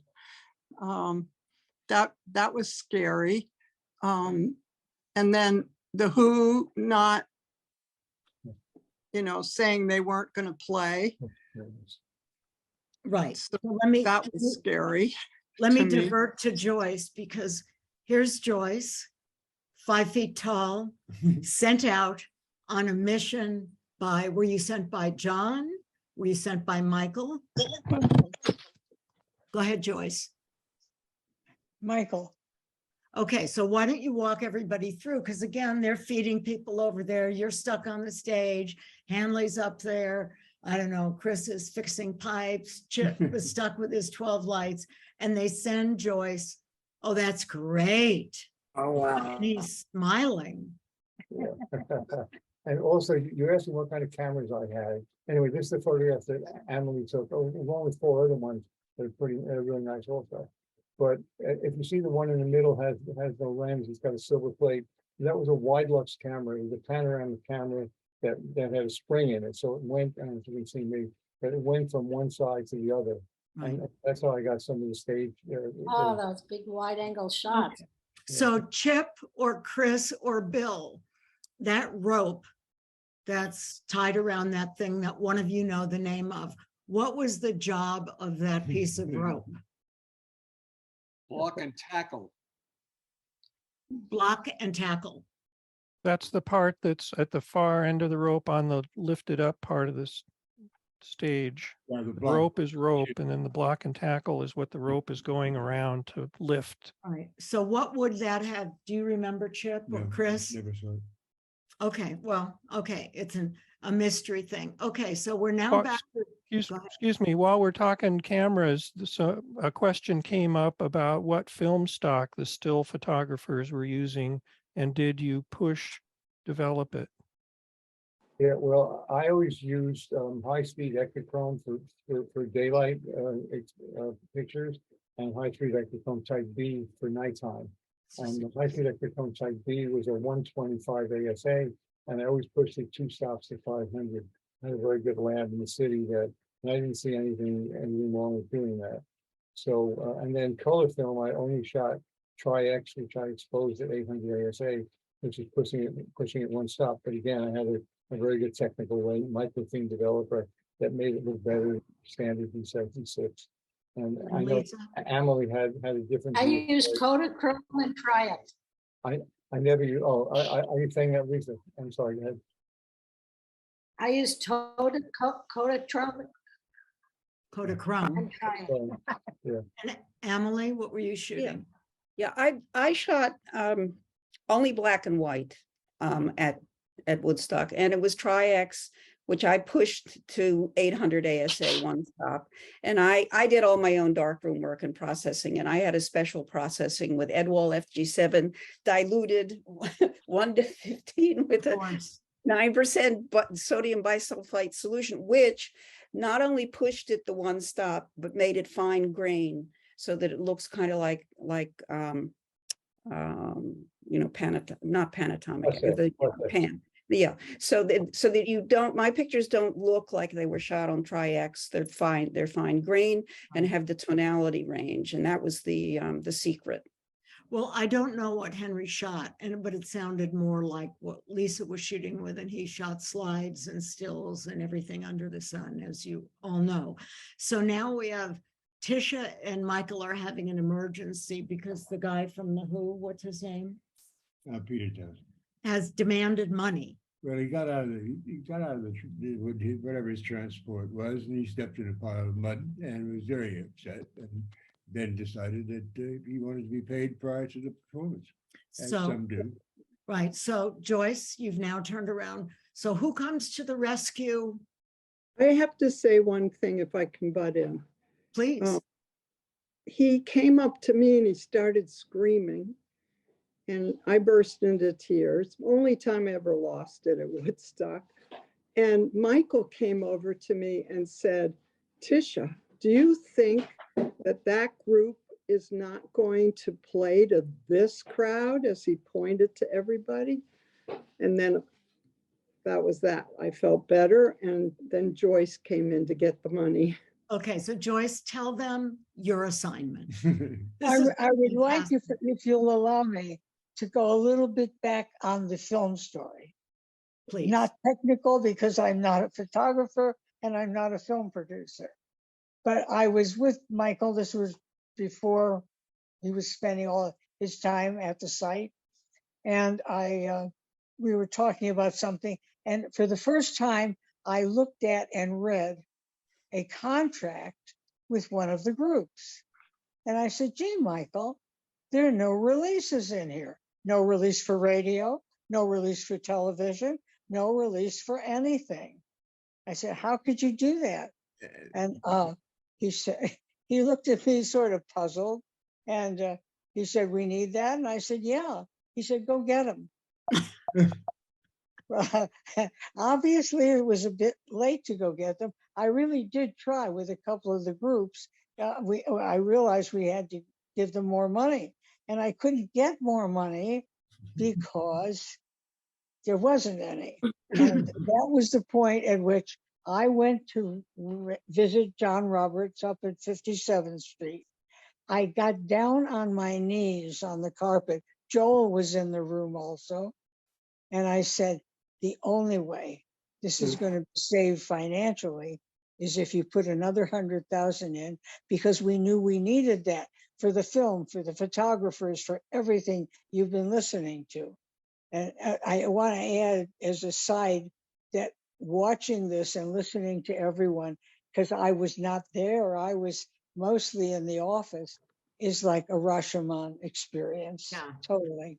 But the And- Rashomon, the best one is yet to come, because so I like that you got down on your knees in front of John. I got down on my Joel knees. Rosenberg, who had never seen a woman down on her knees. So, And it wasn't in the modern sense of getting down on your knees. They're kind of old school, right? right. So then what happened, Joyce? Well, he just was very sweet, and he said, I just can't do it. I can't go to my family for more money. It's just beyond my ability. I said, but if you do this, you're going to save the whole thing and you're going to make the money. But I could not convince him. I did try to. Okay. I just wanted to go back on that because the money comes into what paid for all this stuff. And so then I didn't get to the site until, I don't think I got there. I mean, I had been there and seen it, but I didn't get there for the festival, I don't think, until about a day or two before the festival. I was still in the city. And when I got there, I tried to get myself set up and handled a lot of phone calls, obviously. And then on Friday, the contracts we had with the performers was that they got half of the money that for their services in front, but they were to get the other half in cash when they were done performing. And so on Friday, she's hot. And look at this dude next to her. Well, I still don't know who that guy was standing in back of me. He was your protector, babe. It looks that way, but Yeah. I don't know him. I don't know where. Maybe he was one of the roadies. I don't know. At any rate, so on Friday, Michael said, you have to go get the money. It's at the bank. I've arranged it. It's there. You pick it up. So I left the site in a car just as I'd just been talking to Richie Havens, who I knew. And just as he began singing Freedom, I was in a car driving off the site. Okay, why don't you explain how that car got through the back road? Yeah, well, I also had to get to the bank, where I picked up all this money in a burlap bag that was put in the trunk of the car I was driving. And you didn't know how much money you had in that? no, I had no idea how much money there I was in it. assure you, there was a lot of money in that It bag. was cash. That I know. It was Right. cash because I. But you said that some policemen assisted you in getting out by moving cars on the back. Well, road. yes. I also made a stop at the Holiday Inn because there were some problems there. Because we didn't have enough rooms for everybody. For the So performers. I was there to beg some of them to double up. In other words, the Grateful Dead, each of them had a room. They were great. They agreed to share. Wasn't as lucky with the Who. They Well, wouldn't do weren't that. cooperative. So, But and the airplane doubled up, I know, because a couple of them slept in the bathtub. yeah, I mean, most of them were very, very helpful and very with it. And so I had to go there. Now I had to get back to the festival site. And it was impossible because there were just cars, you know, there were no people in them, but they had just left their cars and gone to the festival. There was total blockage of all the roads that I tried. And I wasn't a local. Maybe there were some back roads had I known, but I didn't. And we didn't have cell phones in those A days. helicopter. Right. Well, a helicopter would have been great, Lisa, but I wouldn't know how to drive one. At any rate, what happened was this young officer, police officer, I don't know whether he was a county officer or a town, he had a motorcycle. And I said to him, I'm in such trouble. I've got a lot of money in the back of the car. It's to pay the performers. Can you help me? And he said, sure. And he went in front of me and he got people to he got guys out to pull cars out of the mud, move them so that I could get through. I did not get back to the site until Joan Baez was finishing her performance. And that was my Friday. Hanley, how many hours between Richie and Joan Baez? Do you know? No, I really don't know, but it was full daylight when I left, and I was probably out 6 hours or more. No. I don't know. Do you have any idea, Chip, how long it was from opening to closing? And okay. I have no idea. Yeah, Hanley has no idea. Okay, so 3 o'clock. 3 o'clock in the morning. Yeah, yeah. So Richie went on at 5. Remember, it started raining. It just started raining when she was finishing up. Right. Okay, so Joyce, you got this big bag of money, and who did you give that to? Oh, Michael. Yeah.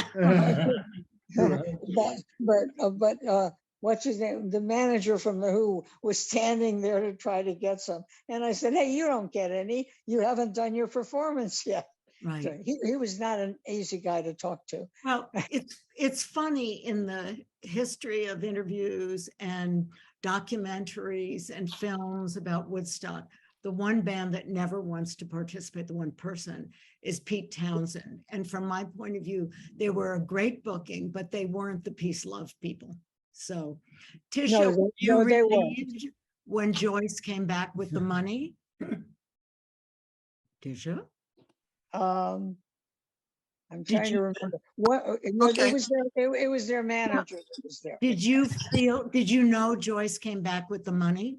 Yes, I did. And you But must about it. I was relieved. Right. Okay. I didn't want any conflict. So, I went, oh, good, that's handled next.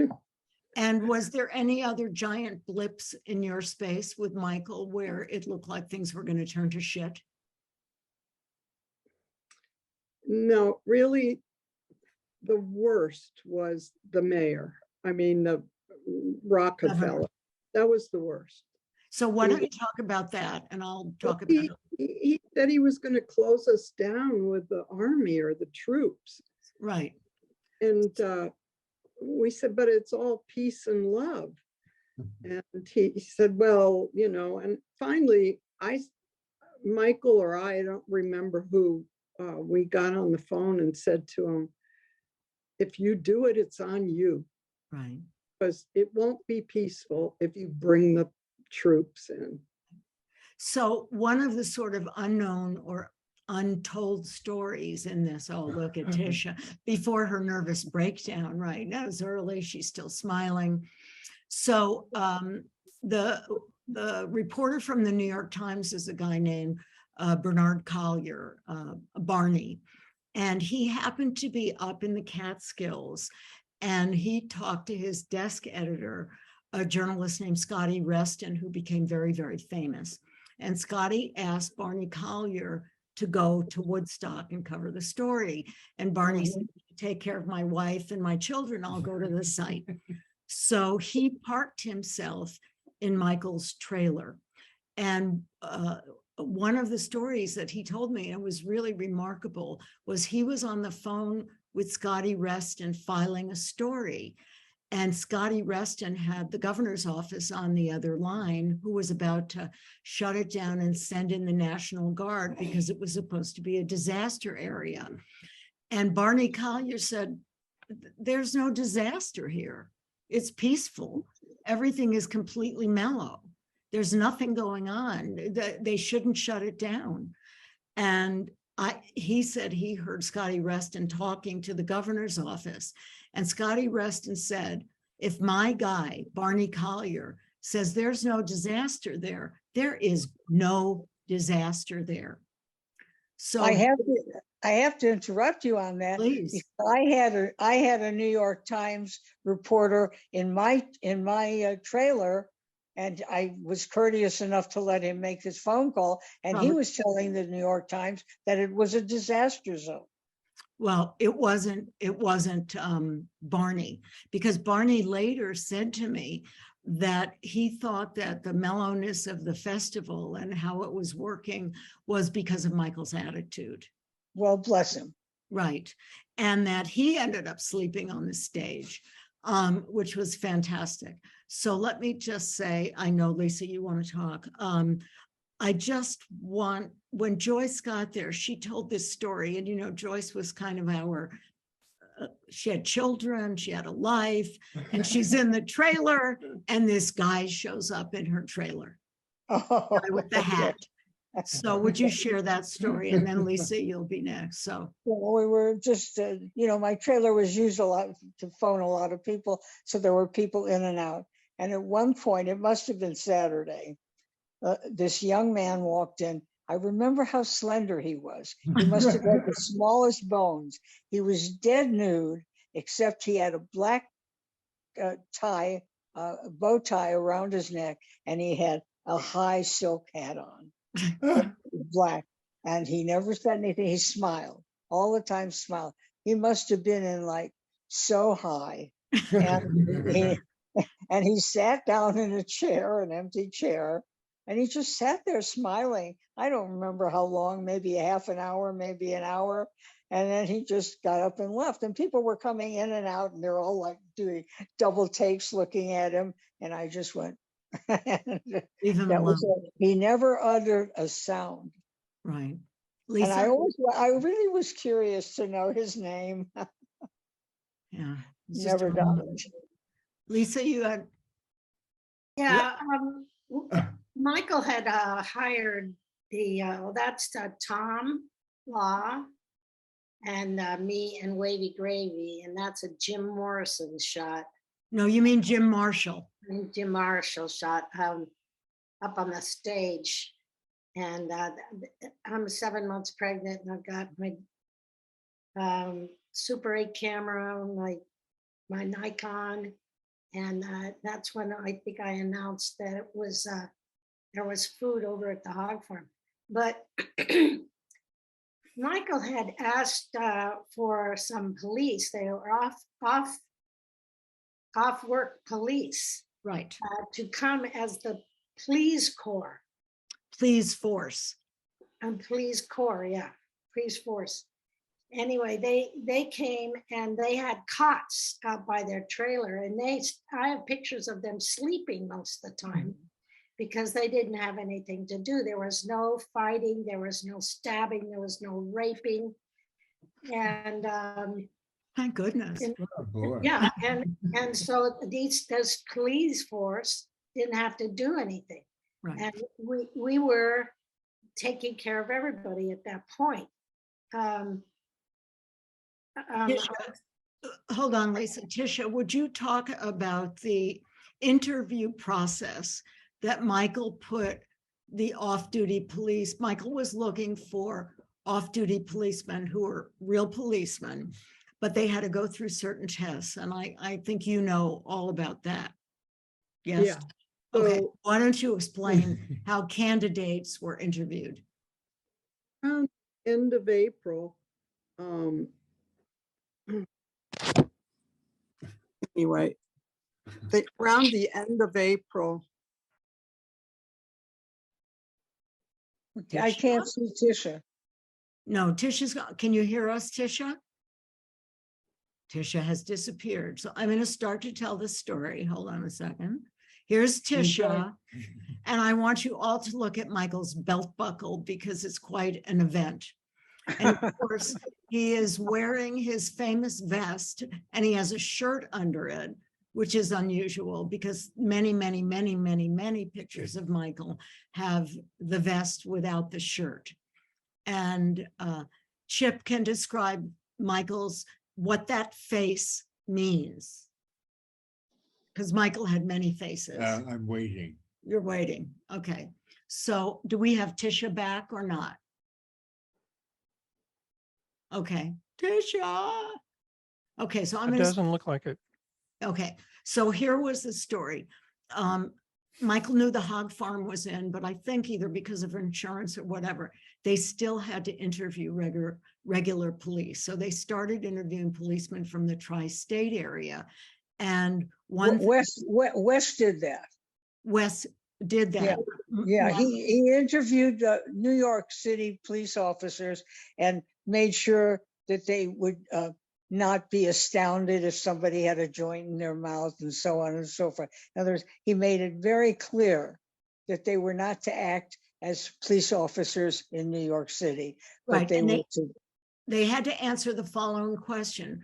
What would you do if someone blew pot smoke in your face? That's right. And the right answer was nothing. And they were also not to carry guns. They were there to facilitate stuff. So there are lots and lots of pictures of police officers interacting with people. When the New York City Police Commissioner got wind of the fact that some real officers were going to work over the weekend, he told them if they came and worked at Woodstock, they would lose their jobs. That's correct. Right. And so the off-duty New York City police officers who actually did come to work were using names like Daffy Duck, Mickey Mouse, so they could get covering their faces too. Right. When we were filming them. They covered their faces? Yeah, they were filming and they'd cover their faces when I filmed them. They didn't want to be recognized. Wow. They didn't want to lose their jobs. Right. So Emily and Elliot, did you ever shoot any of the policemen? I didn't. Right. Did you, anybody? Kathy Hoffman was there, you know, and he was going to create a ruckus, but he ended up being the person who was moving the pills from the medical tents to other medical tents because they needed pills. So he actually started helping out. Right. And there were a lot of people there who were going to rebel, but as soon as it was promoted as a free concert, all those people lost their power and they had to start helping. So there was no rebellion going on, but they had planned on doing rebellion and then it didn't happen. Gail, where were you as time progressed besides sliding down the little divot? I spent the majority of the time on that road behind the stage, making sure it was clear of pedestrians. One young festival goer came up to me and he was just like, his eyes were spinning in his head. You could feel the energy just coming off of him. And he was like, I have to get on stage. I have to get on stage. I have a message. I have a message. I need to be on this stage to tell everybody why don't you go around this way and talk to them one by one? Yeah. And he went, I already did that. I need to go on stage. And it was one of those, I wouldn't be surprised if he already has spoken to 400,000 people one by one. But it was like, no, you really need to keep on moving, please and go down the road. I witnessed one of the Fillmore people who were there, an usher. I'm sorry, he was actually a doorman from the Fillmore, was up there. And after the rains happened, a lot of the electrical wires started to surface, not being buried anymore because the dirt had been washed away. We watched him get electrocuted. Thankfully, he lived through it and was just curled up in a ball for a bit. But that was exciting. Wait, stop. Stop, No problem. because we have the person who was responsible for both the burying of the pipe, which was buried and then emerged. So, Chris, wake up, Chris. Good morning, Christian. Did you know that someone had a little I have not heard that anyone actually got zapped by electricity, but I could believe it. The wires that are involved there were not high tension wires. They're all 240 and 110 volt wires, and you can generally recover from that. The wires near the stage were not well buried, but it was done in a hurry, and there wasn't any pipe for most of the wires. So Pipe for the water, but that's as far as that got. I do think you ought to mention at some point, or it should be brought to the surface, that the phone company had been forced to come after being paid money, and that all this communication with the office and people ringing up back and forth and here and yon would not have happened if we had not approached the FCC. Actually, Tom Grimm, my college roommate, went to them and said, you are the provider and they have paid. You have to come here and do this. And they balked for a while, but eventually they brought 7 trucks down from Canada and they put in 7 miles of wire from Liberty Exchange or wherever it came from. And we did have phones on site, including the 25 or 30 payphones on those poles, which allowed everyone to call home on Daddy's nickel and announce that it was a wonderful thing, which made it harder for Life magazine to publish a story about how awful it was, because many people had heard that it was great. right. So one of Excuse me, the Rona, Ticia is back with us, but on phone only. okay. So Ticia, Can you hear me? Can you yes, hear me? darling. Well, I can hear you, Okay. Ticia. Can you hear me? Yeah. Okay, so I took the liberty of telling that story, but why don't you talk a little bit about Michael's interactions with the police and just about Wes Pomeroy, who was the head of security. He came from the Department of Justice, and Right. he was a really lovely man, and I happen to know him through other people, but he looked like an odd match. But he, along with the Reverend Don Ganung, who wore a collar and was sleeping with the mayor's daughter, gave us the appearance of, a very professional operation, which of course we all know was totally a fabrication. But Ticia, why don't you talk about Michael and the police officers, or share a story if you have a particular one?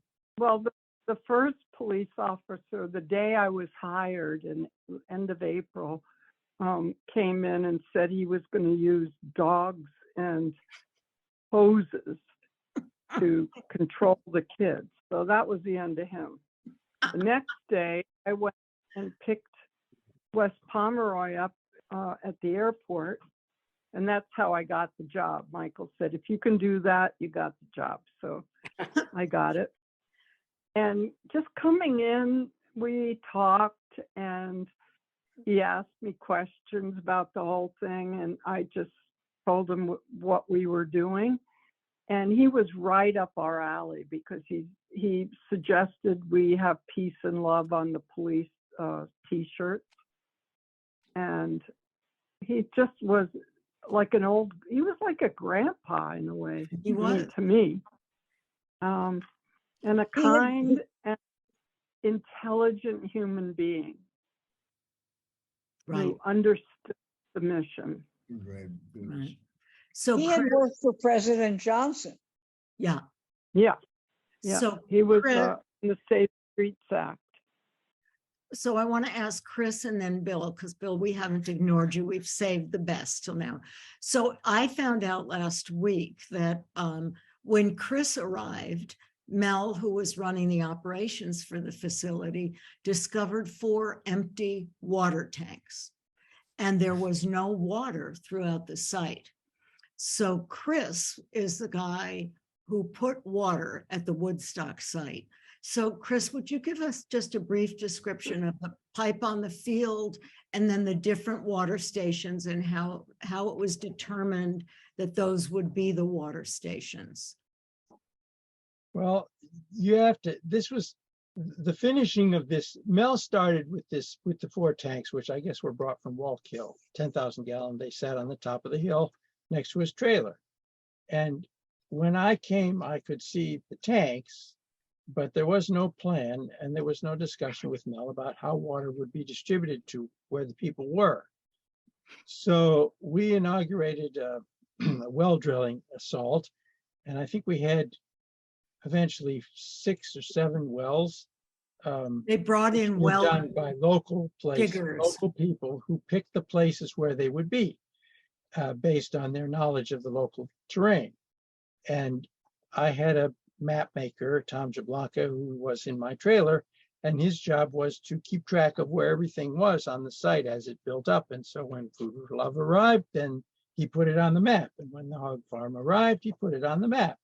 And this map was then distributed out to everybody by reason of Sheriff Brakey taking it through the crowd in his police car to a place could copy it and then bring back multiple copies and hand them out to all the people until it got impossible to do that. The piping was a massive crew effort. We had ordered the pipe that would distribute from the wells and everywhere with Jim Mitchell. And then finally the flatbed trucks arrived. There were 2 of them stacked 5 feet each, 40 feet long, with 3-inch PVC pipe and pallets of elbows that were 45 degrees, because I was concerned that we not have a situation where there were 90 degrees elbows, because it would slow the water flow down. And so everybody took to putting pipe. I had Max cut a slot in the field for getting most of the stuff from the monument corner up to where the tanks were. And now Max did that. Max Yasgur did that. yeah, he allowed that if I wanted a pipe there, his man would do it. And his man did do it, and it was a good job. It did put Max in his oxygen tent for half a day, but the guy did an excellent Max job. would go in his oxygen tent when the going got tough. But he recovered from that, and he and I could have nice discussions because I live next to a dairy, and we could talk about refrigeration and of course cooling milk and all that stuff. Anyway, ultimately, we had to put pipe over ground instead of underground because it just got to be too many people, but everybody was very careful with it. And we had all these elbows. So a pipe would come up to a tree, and then some smart spark would organize a bunch of elbows that would come around the trunk of the tree, and go off in whatever direction. And with 45s, you could put 2 together and make any angle you need. And so you could go down a slope and now over a hole, or however it came.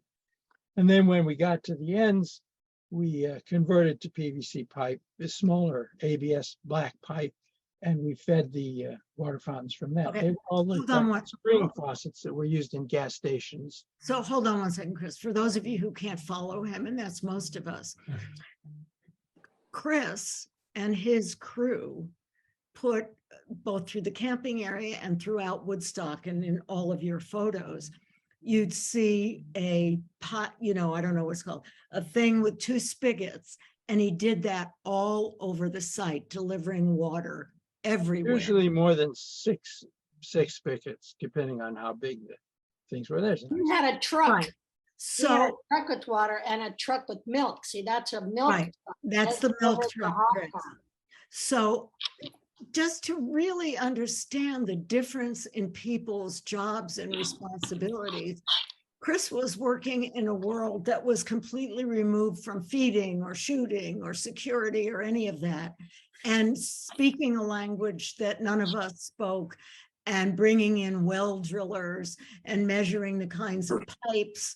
You know, none of us knew this was going on, and that water showed up one day. I know I see Emily laughing and Jean laughing because I hear him talk and I go, was he at the same place I was? It's just so unbelievable. So the flow of water, you said, Chris, at some of those spigots, right, where you see people either washing their feet, was 7 gallons, right? No, that was the capacity of one well. We And had wells from 35 gallons a minute down to 7.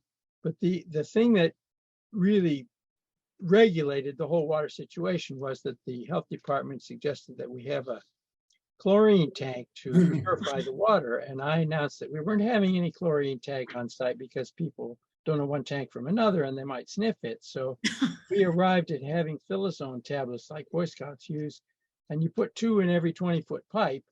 And that was done by the people that were laying the pipe all through the process. So on the first day, it all tasted like swimming pool water, and not much was consumed compared to what was consumed later, because once those pills kind of did their job and got thinned out by the water, then water consumption was higher. right. So we never Just in ran case out. you were wondering, right? I mean, you know, Chris, I've known you a long time and I've heard these stories, but most people really haven't. So that's really Chris's contribution is the great, by all of us on the staff, as the great unsung hero of this. And part of this I'm going to throw in before I go back to you, Gail, was Chris and Chip met through a hole in the attic wall at the Fillmore. So I don't know who went through the hole in the wall, whether Chris appeared in the ceiling of the Lowe's corridor and asked me why I was in his room. so I didn't have an answer. Question, Rona? Yeah. Can we clarify that the water did not reach over to the hog farm, the water piping? Can you show that picture again, Dan? Yeah, just a minute. Yeah, I think we had water near the hog farm, but not at. Can you show that picture again? But that's the milk truck, not the water truck, right? Looks like Yeah, I think so. Hold on. I wanna take- Max sent some. See that hose? That's coming from the truck. Yeah. Right. Green hose. Oh, so it's water because the kids are playing with it. And it's Yes, there's water that come in tanks, but we didn't have, I don't see any pipes where. No, where- there weren't. Well, there was only a water station over in that vicinity. It just wasn't that right at. truck. right. Yeah. So I would like, because we haven't been ignoring you, Bill, the one thing you never hear is a complaint about sound. And obviously, if we didn't have light and sound, we would have been completely screwed. So Bill has the distinction of truly believing he could deliver sound. Woodstock, which if you think about it was insane given what happened. So Bill, would you share a little bit about how you determined how to deliver sound to the field? And please speak English, not technical. Why do that? Because we won't be able to follow you. My work to make that happen. Right, but would you walk us through how your process worked? That's, I don't know, it's a long time ago. One I use all the time when I'm inspecting an area and where the people are seated and are supposed to hear what's being said. But you were preparing for 100,000 people. That's correct. A lot more showed up. That is correct. So I want you to just share about walking the site to determine how the sound had to be delivered and where the stage should be positioned and all that. I decided that, and I put the fence up so that people would have some space to get to the front of the stage and out of there to the John or whatever, if they did want to go. And I did the recording. I did the master recordings and stuff. Eddie Right. Kramer just came along lately. Lee Osborne was the chief man that was doing the mixing for it and carried it all the way through to the end.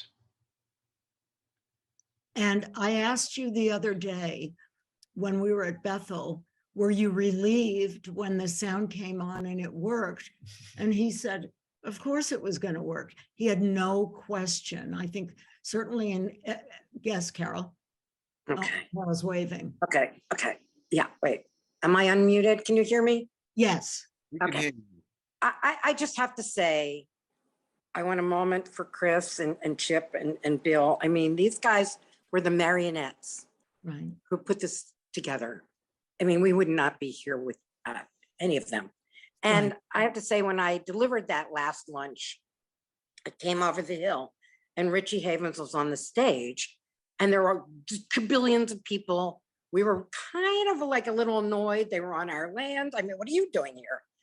But it was when the sound came ringing out that it totally transformed the space. It was like, I don't know, I hate to say this in a way, but it was Bill, God through Bill's senses delivered sound to us. And we knew right then that everything was going to be all right. Right. Yeah, I think that was everybody's. I had the same experience Well, because yeah, that's the yeah. only time I went out into the crowd was to hear if everybody could hear. And I got out kind of way up and there was Richie Havens singing Freedom by the time I got up there. And it just was one of those moments where you knew that it was all gonna be okay. Yeah. Sound was spectacular. People were totally wonderful that were in the audience. And the stage was okay and everybody. For a it while. just, yeah. And I felt, wow, we're going to make it. That was Right. the only, that was it. And it was your sound, Bill. Right. Thank you. And Gene, Chip's you just, stage. Gene, are you coming And- back? So what was the experience of shooting? Because all of us, the original show was scheduled to go off at noon and Richie didn't sing till 5:07. So in terms of, and you've been standing on that platform for quite a while. So what was that experience like for you when the show actually started? Relief. We were getting the show on the road. Gene? Gene? Me? Do Yeah. what? So Oh. I want to know. So it's okay, Gene. It's 53 Well, years my later. remembrance of it was that Richie Havens was not scheduled to start. Correct. And whoever was, and so John Morris had to go up to Richie and say, guess what, man, you're on. Yeah. And Richie's thinking, yikes, and we were ready, kind of. I mean, I sent you a picture, that was taken from the stage onto our shooting platform. Richard Chu was just standing talking to me. Michael Wadley, that's a different one, but there's Emily. Anyhow, there were only 3 cameramen on the shooting platform covering Richie Havens. So, it was catch as catch can. Mhm. How long had you been standing there ready to go? Oh, gosh, I don't remember, honestly. Right. Chip, you would know better than I, what was scheduled and what actually happened. Right. Well, it was hours, I'm sure. So, It was hours and hours before they started playing. right. And could you They're could waiting. right. So one of the other, I think, Here we go. There it is. Here's Richie Havens, here's Dick Pierce, here's Michael Wadley, Could and you then Don Lenzer, and I'm on the far left. and Dan, could you put the arrow on Hanley's card table? Keep going to the left. There is Bill Hanley in a spot you couldn't pay me money to be in, on a kind of a makeshift stage.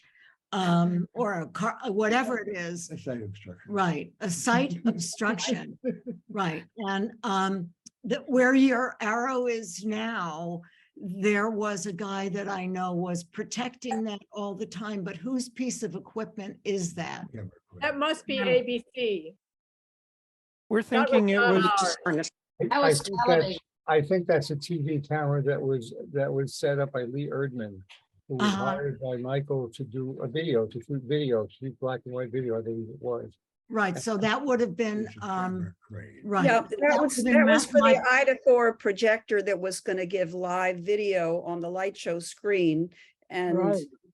that didn't happen because after the rains the first night, the light show screen was torn down. The rains didn't destroy the light show screen. Nobody had foreseen the possibility of rain and brought tarps to protect the equipment. So this the crew made the snap decision and they tore down the light show screen and cut it up and used it to protect all the gear on the stage. And that was the end of the light show at Woodstock. Wait, Number Jim. two, number two on the light show screen, you wouldn't have wanted great slits cut in it in order to make it wind worthy, would you? So I think that was your decision as well, that the roof, for all intents and purposes, couldn't stand the sail. Right. And Bill Hanley during the rain was covered with a piece of tarp. And I'm sorry that we don't have a picture of that because I'm sure it was really. Bill's probably, Henry We don't- Bills probably has that picture. He does, no. I I've was never- there and I was under the stage making sure the equipment didn't get wet. No. It was shut down. So, They had shipping problems. Elliot, I was under the. Rona, I have stage a question. I have a question. Were there any babies born at No. Woodstock? Oh, for heaven's no. They're ju- What I- was the announcement? Your wife was backstage, you just had a baby. For the There's a- 40th, there's a I book. hired an investigator and there's no babies born on the property. Didn't happen. Well, No. there was a book, one guy who came from Vietnam, Yeah, and he ended up delivering a baby in a tent yeah, that's, or something. yeah, or something is more, So, And I read that book. Yeah, It's it's really- fabulous. Elliot, I was under the stage. I when missed was it. rain. Everybody was under the stage. And I had this wide lux camera. If you let me share, I'll show you the picture of it from where I was under the stage. Dan, it's good for me. yeah, just a second here. Okay. And I had like the 5 cameras that you saw in Emily's picture again, and so on, all the stuff around me. And I was just trying to stay Go ahead. dry. You got one, okay. And by accident, hold on. Okay, let's see, there we go. Okay. And by accident, I took this picture. I just pressed the shutter button of the wide lux, which is the panoramic camera, and it shows all that. And a few years ago, I realized that here I was under the stage in Woodstock and didn't even think to take a selfie. Well, we didn't operate that way then. so- Are you sure? Excuse me, that's are you because sure of the- this isn't going up to the light show platform? Because if you were at the back of the stage, there'd be a lot more stage structure in front of You know you. what? You're probably right. I was under this part of the stage. I know I Well, was he under was that. staying dry. Yeah. Yes. It looks So, like it. Could be. So one of the things about Woodstock and Ticia talked about this, that there was, if there was an opportunity, there was an obstacle, and somehow or other, we got through it. I mean, it was just one obstacle after the other. And I wasn't really, so Chip was originally, he had 650 lights to light the stage. And those 650 lights ended up under the stage with all of you who are under the stage and he ended up with 12 lights to use. So would you talk about? Oh, well, why you couldn't- unfortunately, there's 2 things. There's the reduction of one of the poles, lost 20 feet in transit. And rather than repair that, somebody decided that it'd be best to cut the 20-foot off the second pole. Now, That was death. in operation, the problem would have been. Wait, who was it? Let's get the blame now. Who cut it? We don't know. We don't know. Okay. No one knows who Thank the God. driver of the trailer is to blame. Right. Ticia, We do don't you know. know? I only found out that it happened about 2 or 3 days beforehand when Steve was having trouble with the cables, the counterweights cables were starting to not shear, but break up. Okay, so Chip, back to you. Okay, well, let's forget that one. Well, no, so No, fine. It doesn't make any difference about the elevation of the roof. But for backlight, backlight would have been shining directly into the audience eyes rather than coming down at about 32 degrees on the back of a performer. But the real problem is that the stage was indeed, the staging roof or the trusses was indeed magnificent, showing great strength and inordinate weight. So by the time we got through with placing the 5 trusses where they were to be, basically we had occupied the entire load-bearing capacity of the poles, the cables, etc., by using a trussing material that was so heavy. Thank you very much. Well put. So you put a big X on that page, and you move back to say, what do you got left? 12 Super Troopers that run only 41 minutes at a time and then have to be trimmed, unfortunately, which is a little more tricky than just replacing a light. So if, for me, not being a technical guy like you guys, when you go from the super spectacular event of 650 lights, Dan, I don't know if you've had any pictures of the lights, down to 12, and you've got these 12 people, well, obviously at night, as I understand it, Chip only had 12 lights to work with and some strings of Bill's stage marker lights, right? Like the little twinkling lights. So would you explain your process of determining why you lit someone with those 12 lights, with one particular light versus another? Because his entire palette had been reduced. Well, I still had, actually 7 frames of color in each lamp. So it was.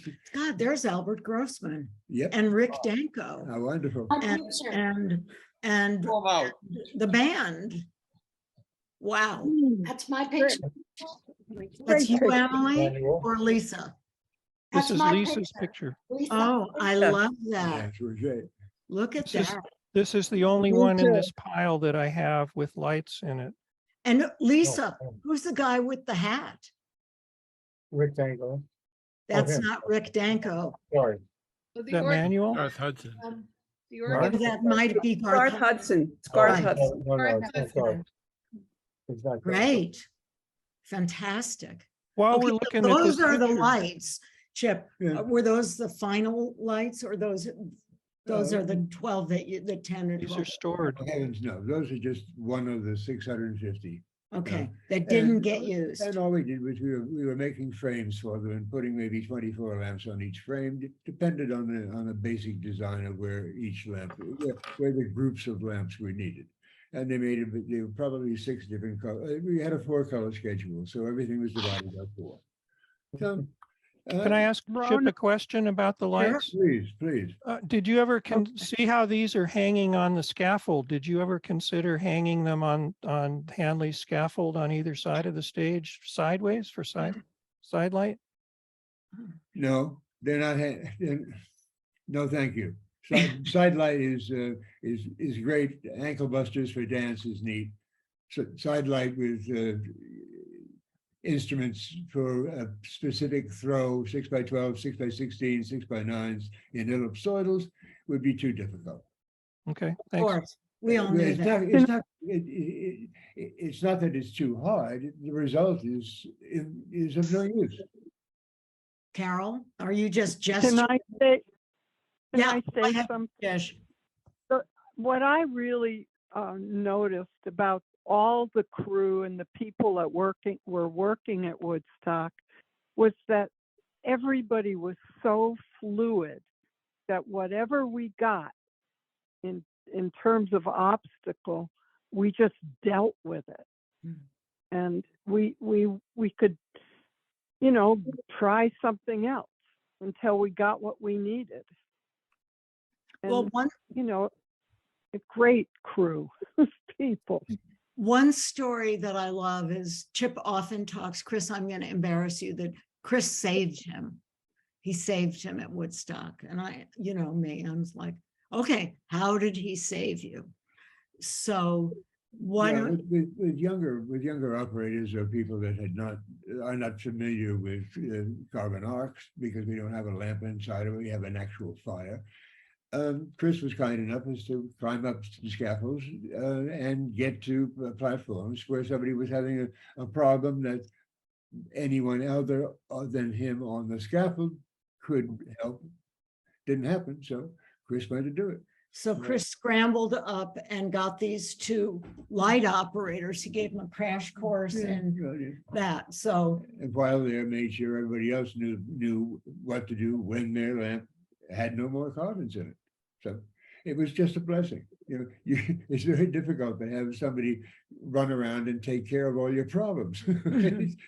And I only had 12 problems left. So thank you very much, Mr. Feinhardt. So would you talk a little bit about how you decided to use one light versus the next, depending on who the artist was? Well, there's two lamps left and right at about 65 degrees off of the center line, to your left and to your right.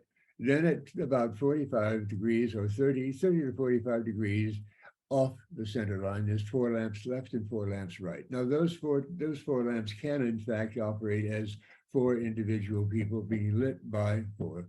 You know, each lamp can light one person. For something like Janice, there was no need to light the band. The easiest and most fun thing to do was light her head and her hair in one color, and then the rest of the body was another color, and then the rest of her was blue. Albert always spoke to her of her as a rainbow. So I said, okay, Albert, here we go. I was just, doing what I thought might distinguish one band from another, meaning they have to be different colors because there's nothing else we have. So here's Felix Pappalardi in red, and here's the 500-pound canary in amber. And that's Leslie West, better known as the 500-pound canary. Not much you could do. And there wasn't anything that was dashingly marvelous. It was just there was enough illumination to film with. I disagree. It was definitely marvelous. I got some of the color photographs I took were absolutely beautiful, and I've always admired the beautiful lighting. I think speak louder and more specifically, please. Right, he can't. I can't understand what you're saying. I need to know. I think that it was that the lighting was dashingly beautiful, regardless of how few lights you had. I admire the color photographs that I got in the pictures of red the same dope. So thank you so much. That's awfully nice. That's very fun, very gracious of you. Jean, will you talk about filming at night and what some of the challenges were? And that's a little above my pay grade. I don't think so. I mean, I was an assistant camera person, and it's my first job. So I know that there were a lot of groups at night that, we couldn't use in the film because there wasn't a lot of light. The band, since we saw that great picture of the band, they posed a real challenge to the film crew, because they said, Robbie Robertson said, if I see one camera lens, we're leaving. And so here we are on the shooting platform, and we had to literally hunker down. And as I recall, they were, it wasn't really bright anyhow. I mean, the other part of this is that in post, when Joyce, you were talking about the contracts that didn't include any kind of filming with the groups while they were on stage. This became a real challenge as well. And Albert Grossman basically played hardball with Warner Brothers and Bob Maurice, and none of his groups were in the first cut of the film. Right. And the original Kathy Butterfield, I think, is still with us. Her husband, Paul Butterfield, was not in the band, and he was fabulous. I don't know if you remember, but he came on around 5 o'clock Monday morning, and he woke everybody up. And you know, but they were not in the, you know, Janis Joplin, the band, Paul, Albert's etc., people.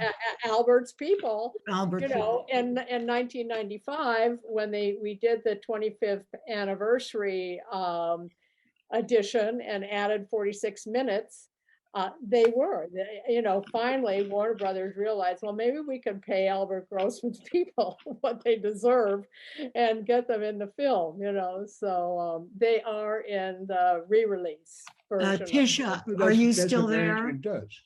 I'm still here. Okay, so part of this is the bands whose managers, not at the Albert Grossman level, felt that they would never get paid, which was a good thing to feel, actually. Quill and Sweetwater, the result of not being in the film was that their careers never took off. Whereas people like Alvin Lee and Joe Cocker, who was an unknown commodity, had enormous careers because of the film. And Absolutely. and with Albert, and I didn't know him the way Chip or probably Bill or Chris and all you guys knew him, played hardball, but it was to the detriment of his artists. And Right. And yes. also, now I forgot what I was going to say. Sorry, guys. Right. We actually brought Joe Cocker back in to do overdubs too, you know, with the stress of that kind of concert and the, you know, hours and hours of waiting for some of the artists, you know, they weren't at their best, you know. I mean, and they were really stoned. If you recall Tim Harden, who I loved back then, you know, I mean, he fell apart on stage. He basically, he was stoned on methadone and ran away from Michael when Michael asked him to open the show. But And we brought in CSNY and Joe Cocker and 10 years after, what is it, 10 years later, 10 years after what? 10 years Anyhow, after. to do some post-production overdubbing, you know, on the sound when we were doing the premixes. Right. That's just amazing. You know, if only we'd realized all of that, we could have Yeah, used well, it as shoulda, leverage, woulda, coulda. but This is Woodstock, you know. we were just not, we just were going with the flow, and that's how it happened. That's what the flow looked like, you know. Yeah. And, you know, I have talked to so many artists on the original bill who just kicked themselves because they didn't think they'd get paid, and so were not in the film. Yeah. And so 10 years later, the band was so huge, of course, Albert made a deal, but nobody was making a deal for Quill or Sweetwater or whoever they were. Joyce? Right. Is that you, Joyce, about to talk? So what was... Rona, did the daughter of one of the Quill members contact you a few years ago about the film that she was doing? Yeah. Yeah, about trying to resurrect their career. He used my footage. They contacted me too for stills, and I didn't have any when they were at the Fillmore. I gave them stills and video, or Super 8. But, you know, so for me, this entire experience and sort of digging around in it for over 50 years is the remarkable nature of everyone, as Carol said, the remarkable nature of professionalism and how people rose to the occasion and helped each other, and that against all obstacles. Chris, are you sleeping? Chris is writing. No, you're good.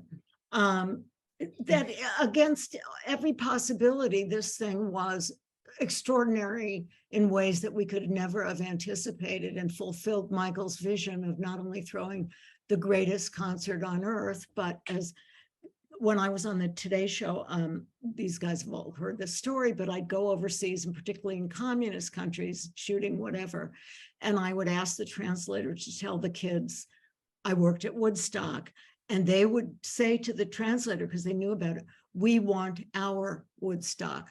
So that Woodstock as an idea became and remains this powerful thing. And you can go anywhere in the world and say the word Woodstock, and everyone knows what you're talking about. Beer and a sandwich. You get a beer and a sandwich. So I'd like people to talk about that. Emily? Well, there's a remarkable documentary film that was made, I'm not sure how long ago, within the last 10 years, about how rock and roll brought down the Soviet Union. Yeah. And it's a film people should go out and look for, and I can't remember the title, but it really tells the story, and Woodstock, of course, is built in there. But it was, and Pavel in Czechoslovakia, it Václav really, Havel, right. right, Václav Havel. It really, it check out the film, because the music of our generation, Woodstock generation, did change the world in ways that no one could ever have anticipated. So if you and also individuals who have come up to me and said, "You changed my life. I became an American citizen," a Swiss guy that I met, or an Indian from India saying, "My God, my whole life changed because of you." Right. So I would like, because we've had 53 years to think about this, if you're thinking about it at all, to talk about how you look back at this experience and where it fits into whatever your particular cultural landscape is. Joyce, do you want to? Yeah. Joyce I on the really- hot farm, which I just found out. Well, the whole thing is that it was a fantastic event, but without the film, this worldwide response to it would never have happened.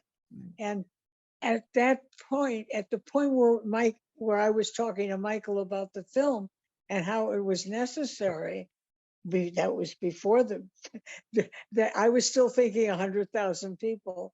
That it had to be, it was very important. So Michael sent me, I was with Artie Kornfeld when he made the deal with Warner's, and I was 100% against it, not against the film, but about giving it to Warner's for $100,000. It was a steal, and Freddie knew that we were stuck.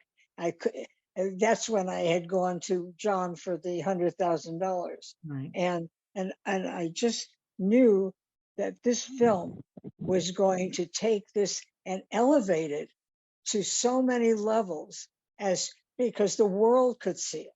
Right. And that sort of broke my heart. Right. And Ticia, I'll would you? never forget being there with Artie, and I kept saying to him, "Don't let it go for 100,000." But probably he made the only decision he could, because there was no. I had a couple of people that I worked with that in the past out looking for the money, but they couldn't come up with it. Right. Ticia, would you talk a little bit about some of those film negotiations that fell apart, or what Michael's point of view was about the film? I just remember Joyce begging him, telling him how important the film would be and how we needed it, and not to allow it to escape from our fingers. What I recall was that we were like the last choice. That Maybe the only choice, though. Paradigm Films was Michael and Bob. That people were talking to the Maisels brothers, right, and Leacock Pennybaker, and Right. both of those companies wanted to be paid. They did not want to do it on the come. And so a deal with Joyce, you would know better than I, but a deal was not made with either one of those two companies. And, John and Michael had a very small but successful company, and they decided, fine, we'll pay for it. Because of their standing in New York at the time, they had, deals at Kodak and all the equipment rental houses. And so we did it on the come. And, you know, it was $27,000 actually was the cost. It was Paradigm Films' cost to shoot Woodstock. Jesus. Michael's Wow. I was just told- I Wow. was told that we had to get $100,000 to pay everybody was putting out the film and putting out the cameras and putting out all that. Well, and And- I got paid nothing, Joyce. Welcome to the club. And John Binder, who Wish I actually, could write you a check. yeah. John Binder, you know, he came up a week early to be the location scout and meet with everybody and see what's what. And we worked with a wonderful cameraman, Michael Margetts, who Yes, who's gone. Rhoda, you must remember, you know, you know, he was up there. He got paid $7,500. Right. It So was his company Yes, that did but it. they wouldn't, but Warner's would not give them credit, film credit. right. Who would not give who? Warner's. Warner's would not Michael give Michael Margetts. or Malcolm any kind Michael of film and credit. Malcolm Tisha- film They was didn't give them. They don't have in the crawl. They don't have a credit. I think they No, do. Tisha- no, No, no. that's Tisha's- terrible. Tisha spent Yeah. a lot of time with them. Tisha, all that explain what they did. beautiful film in the beginning before anyone was at the site. They were there the first day. That's Now right. that And all we did use some of their footage. Well, You know, Yeah, you did. Yeah, if you remember, you know, it's CSNY's song, you know, or David Crosby's song at the very beginning of the film, and at the bucolic meadows and all of that. I am pretty sure that's Michael Margetts. right. And yeah, Yeah. and then I'm driving down in that Michael's white Porsche in the beginning of the film, Right? and that, you know, that was Margett's. And It was. Mel, That's right. Yeah, definitely. And the they, horse. yeah, My and they, Michael friend on- Ellen, sorry, I was just going to say, my friend Ellen Douglas is the one who sent us Malcolm and Michael. Just, you know, because he agreed that. Show them there the should be picture of me someone- walking, Dan. You got that picture I sent you of me walking with the baby on my hip? Yeah, Right? You have that picture, Dan? Let me look here. Yeah, I sent it to you. I sent you a lot of pictures of. so anyway, the point is, I agree with you that without the iconic still imagery and without the film, people would not know what happened there. I don't even know what happened there. But prior to that, there was no agreement with the film companies that this would have any value. No one wanted to take a chance on this thing. It was just too far out. But Michael, I said to him, I mean, I've had a million conversations with Michael. Michael, what really was the thing? And he said he saw the Monterey Pop film and he thought, that's what I want to do. It looks like fun and I can do it better than that. So the other Michael Wadley felt the same way. I mean, he really felt like, I mean, this was his career, basically. Right. But it's all of our do other things, but I mean, this was his film, you know, and I think, you know, they had a meeting of the minds of what this was, you know, and what I liked about the film is that there were these wonderful interviews with all the people who were working there or, you know, just there, all the kids, all the stuff in the rain and the mud, everybody sliding in the mud, you know. It wasn't just what was happening on stage. It was the culture behind it, you know. And Lisa, you possibly were there, where's the meeting of the minds, where the hog farm came, it was the buses coming together and the back fields. Do you remember that scene? You mean over there with the hog farm? Yeah, when you guys, it was just the meeting of the minds of the hippie culture coming together, you know, to create this thing. Yeah, that they shot a lot of the hog farm arriving and us doing. That's right, and that was Michael Margetts, and actually John Binder, because he was there when that happened. He was there when they passed the pipe around and said, "We're doing this." Right. Yeah, Michael Margetts was a friend of mine. Oh, he was a good guy. So does anybody else have sort of any reflections based on what this, go Carol, go Carol. Go. To ask Jean, oh, wait, do I have this? Am I open? Can you hear me? Okay. Yeah. Jean, were you there? Okay, there was a night when it was just an incredibly beautiful night. Stars were out, nobody was there. And we were the stage crew, and my boyfriend was on the stage crew. We were invited to come to the stage after dark and climb up the scaffolding and watch a film that the film crew had done. And they put a projector in the front of the stage in this amazing night and played this really outrageous, progressive out there film. Were you there? Yep. Do you remember that? No. I What think was she's this? frozen. This was before the festival? Before the Michael- festival, there was this beautiful night. And they And was played it a when film Mike for the and- stage crew. Whoever Oh. they are. Now the film. Yeah, I'm is- trying to figure it out. If you were there. Well, all I know is that they did a film about their footage. They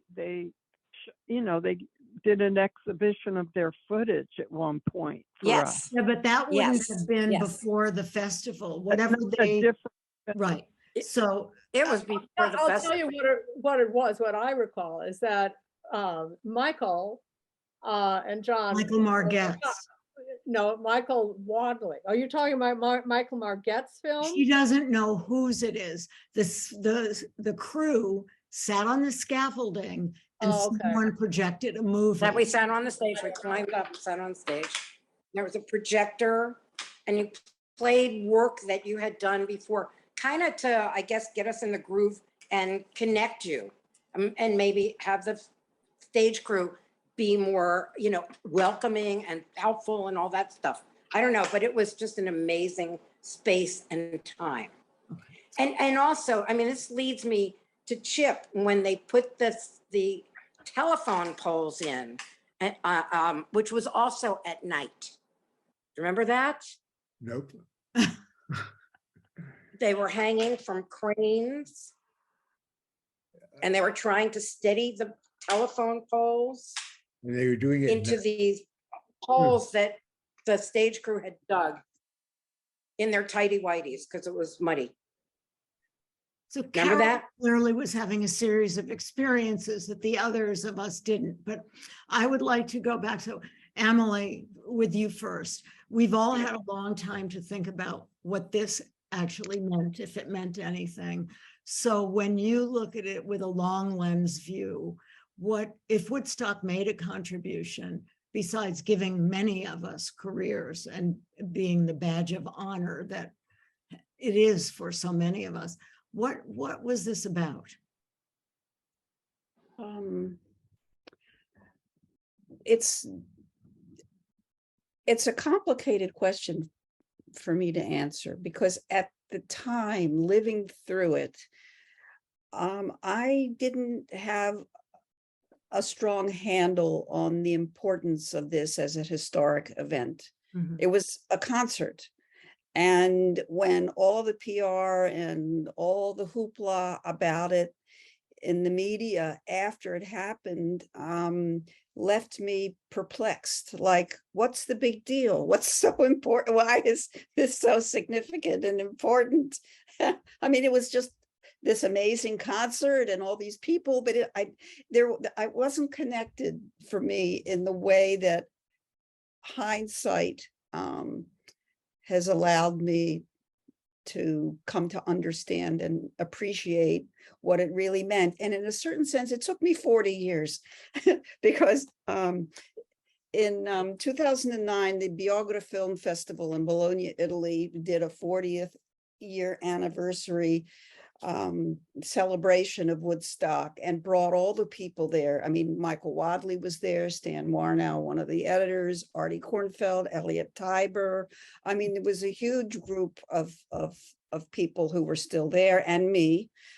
They used one of my photographs for the poster, and they showed the director's cut and roundtable discussions and some of my films, and I did a presentation, and and it was an old home week. I mean, it was a wonderful experience for 10 days with all kinds of other great films. Right.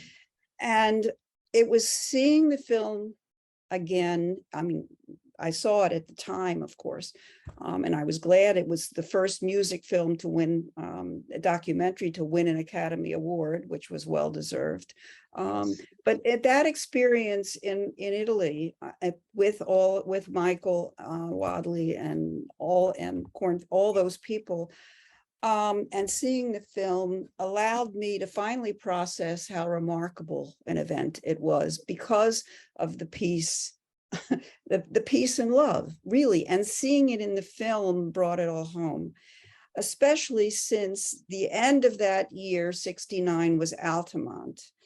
And especially because Woodstock itself established the commercial viability of the music, and changed the industry and launched the commercialization and everything up to what we have today, that killed the spirit of Woodstock and it really was a culmination in its own way. And I see and understand that now. And of course, having been there, it was one of many highlights of my life at that period of time, working at the Fillmore East, being at Woodstock, the concerts that the Fillmore did at Tanglewood, Newport, Isle of Wight. That was just, they were extraordinary times, and they'll never come back in that way. Everything changed after Woodstock in relation to the music. Elliot, same question. Yeah, thank you. So this is a book that I published on Amazon called Woodstock: A Spiritual Moment in Time. It's like $15 with a few essays. Elliot's hawking his book. Well, no, actually, I'm No. not. No, I know you're not. What I'm doing is trying to share what's in the book. And I just have to, I've been trying to say it with my own words again, but this is a paragraph that I wrote about it. And somebody asked me if we'll ever get tired of Woodstock. And I said, we'll never get tired of Woodstock, because it was an example for all of us. The way people behaved, the way they thought, and what their goals were an example for humanity. A utopian experience for 3 days. The mind space, the way of thinking, which everyone there was part of, should be studied and taught in schools. The idea that if in your own life you embrace sharing, caring, peacefulness, and joy, like everyone there was seeking, then we would have a peaceful world. In this mind space, which you can think of as the hippie mind space, there are techniques and lessons on how to think and respond to situations which help bring people to this spiritual consciousness which Woodstock embodied. For 3 days, it was the most peaceful community on the planet. So for me, it's a great teaching what's here. And if you think about the so-called hippie culture, and people should be studying and exploring that, the thought, things like the saying, do your own thing. Do your own thing means to find what you love to do in life and do it, and assume that it will benefit other people that you come into contact with. Go with the flow means that to accept the overall unity of life, and if things are going a certain way, just trust it. As Michael said many times, it'll come back. It'll come through for us here. So for me, it's an example of spiritual consciousness, and that's why that's the meaning of it for people now, beyond the great music and everything else. So, I agree with that. Gail, Something? Too. Gail's going to talk. Okay, Gail, take it away. Thank you. Listening to all of you, I was so removed from the concert, the festival itself, because I never saw any of it. Right. I was backstage for the entire time on that road or on the muddy hill. And so there was this a totally different viewpoint from me. And a lot of it was I had no idea what was going on the other side of the stage. I had no idea there was water at the spigots.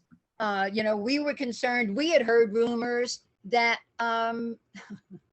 people were let's have in need of water. Right. And so there was this kind of, my experience is kind of very different from everybody else's, as we all, our own experiences are all colored by, our own recollections are colored by what we experienced. And so while I was working at the Fillmore, I was also working at a straight job at an insurance company. And so Monday, I guess it was by early afternoon, by the time we got back to the motel, and actually leaving the site was the only time I saw the hill. Wow. And it was, by that time it was mud and stink. And trash and sleeping bags discarded and whatever. And it really, I thought, well, that looks like a really good party. I wish I had been there.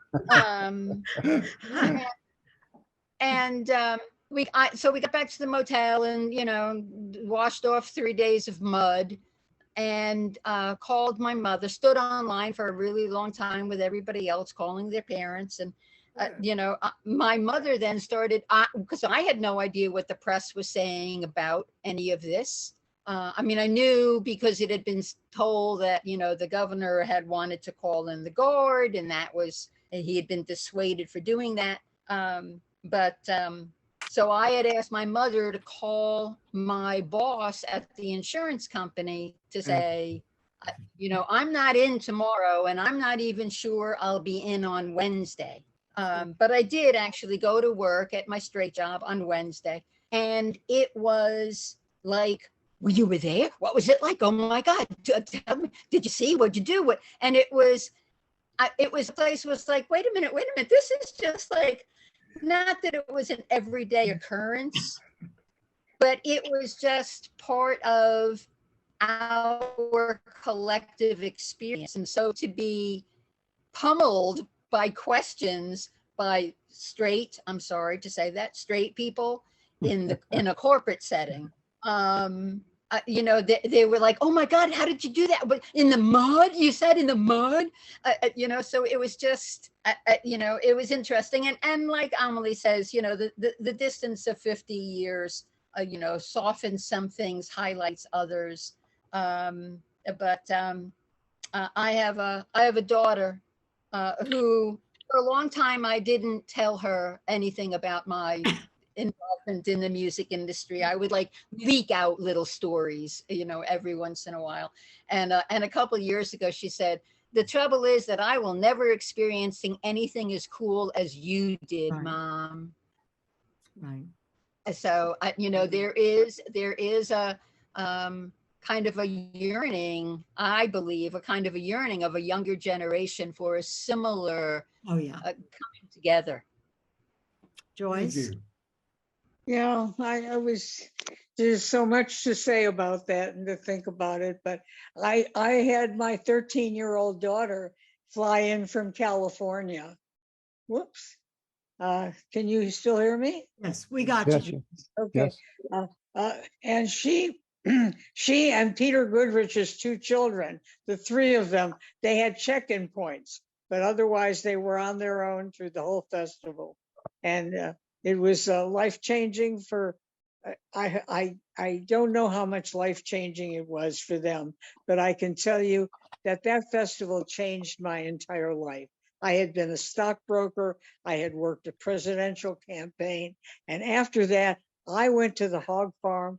I went around to other communes. I wanted to know what it was about. And from there, I left the country and lived around the world for about 5-7 years.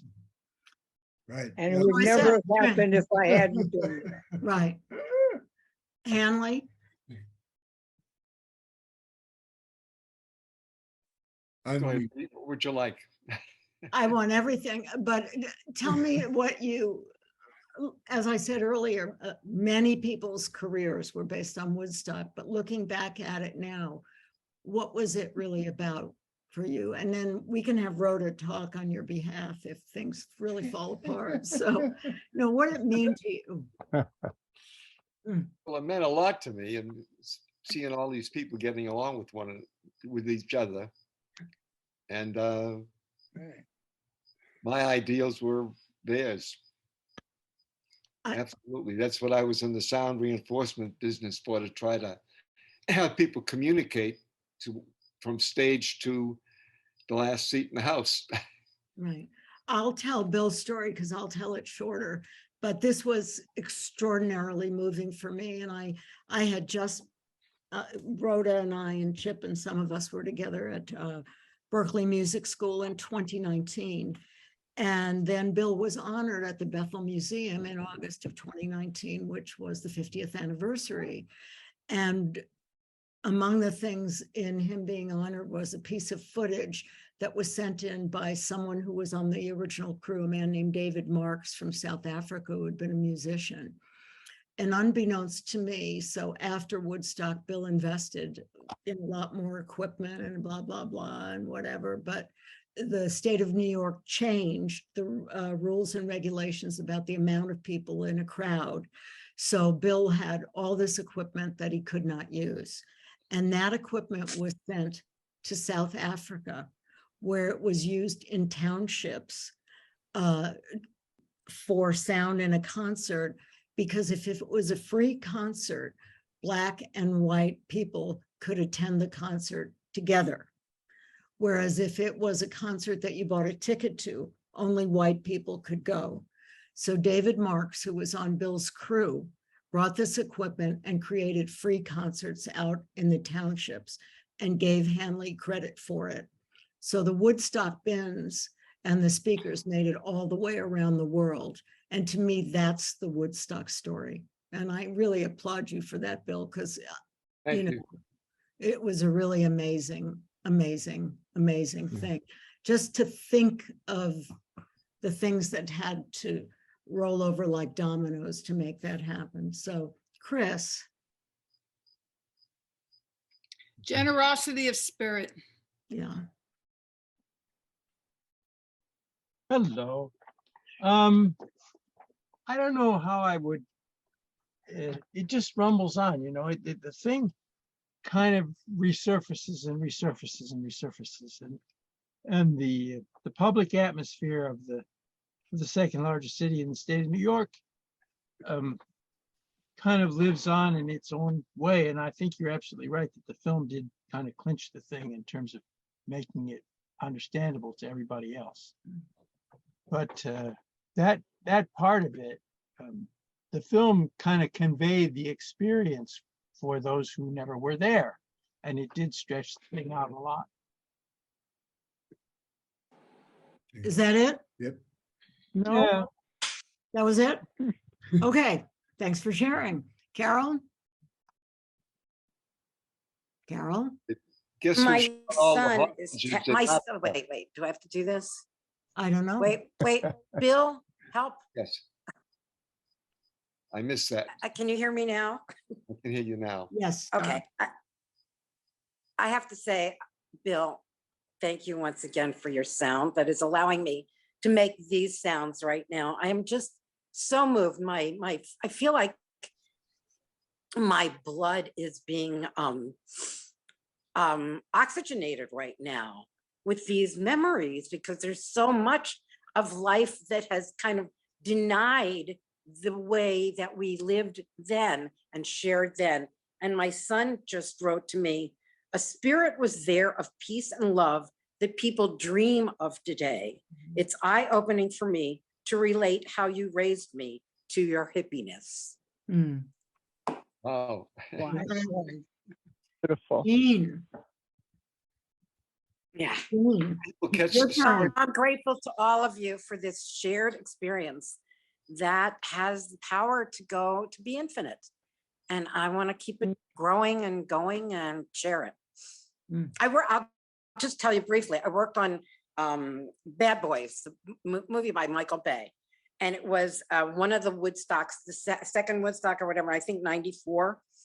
And I was driving up to do behind the scenes interviews with Will Smith and blah, blah, blah. Anyway, and this young producer, I said, I don't want to be here today. So what do you mean we're going to do all these best, interviews of the film? And I said, well, they're doing Woodstock again. And I worked on the original Woodstock. And he said, oh, so you were cool once. New Yeah, sweatshirt coming up. yeah. Excuse me, my power is running out and I'm gonna have to leave you because by the time I get across the house, it'll go. But I want to add one little thing we've never mentioned, and that is a lot of us and the work crew, the crew I was working with, we wanted it to be a free festival. I Yeah. don't know exactly how the idea arose, but it was very popular with Stanley, with myself, with several other people. Yeah. And I think in his heart also, Michael. Yes, that's right. Jean?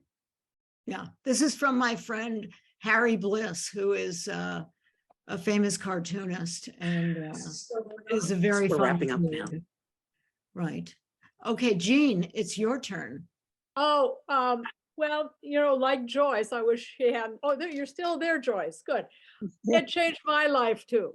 I think I mentioned this was the first film that I was working on. I worked in distribution and all of that sort of stuff, but making a movie was what my dream was, and I got to do it. And following the mix, actually Wadley asked Larry and I to go on the road with him. He went around the world with Woodstock and he wanted us to go, and we said, no, man, we got a job.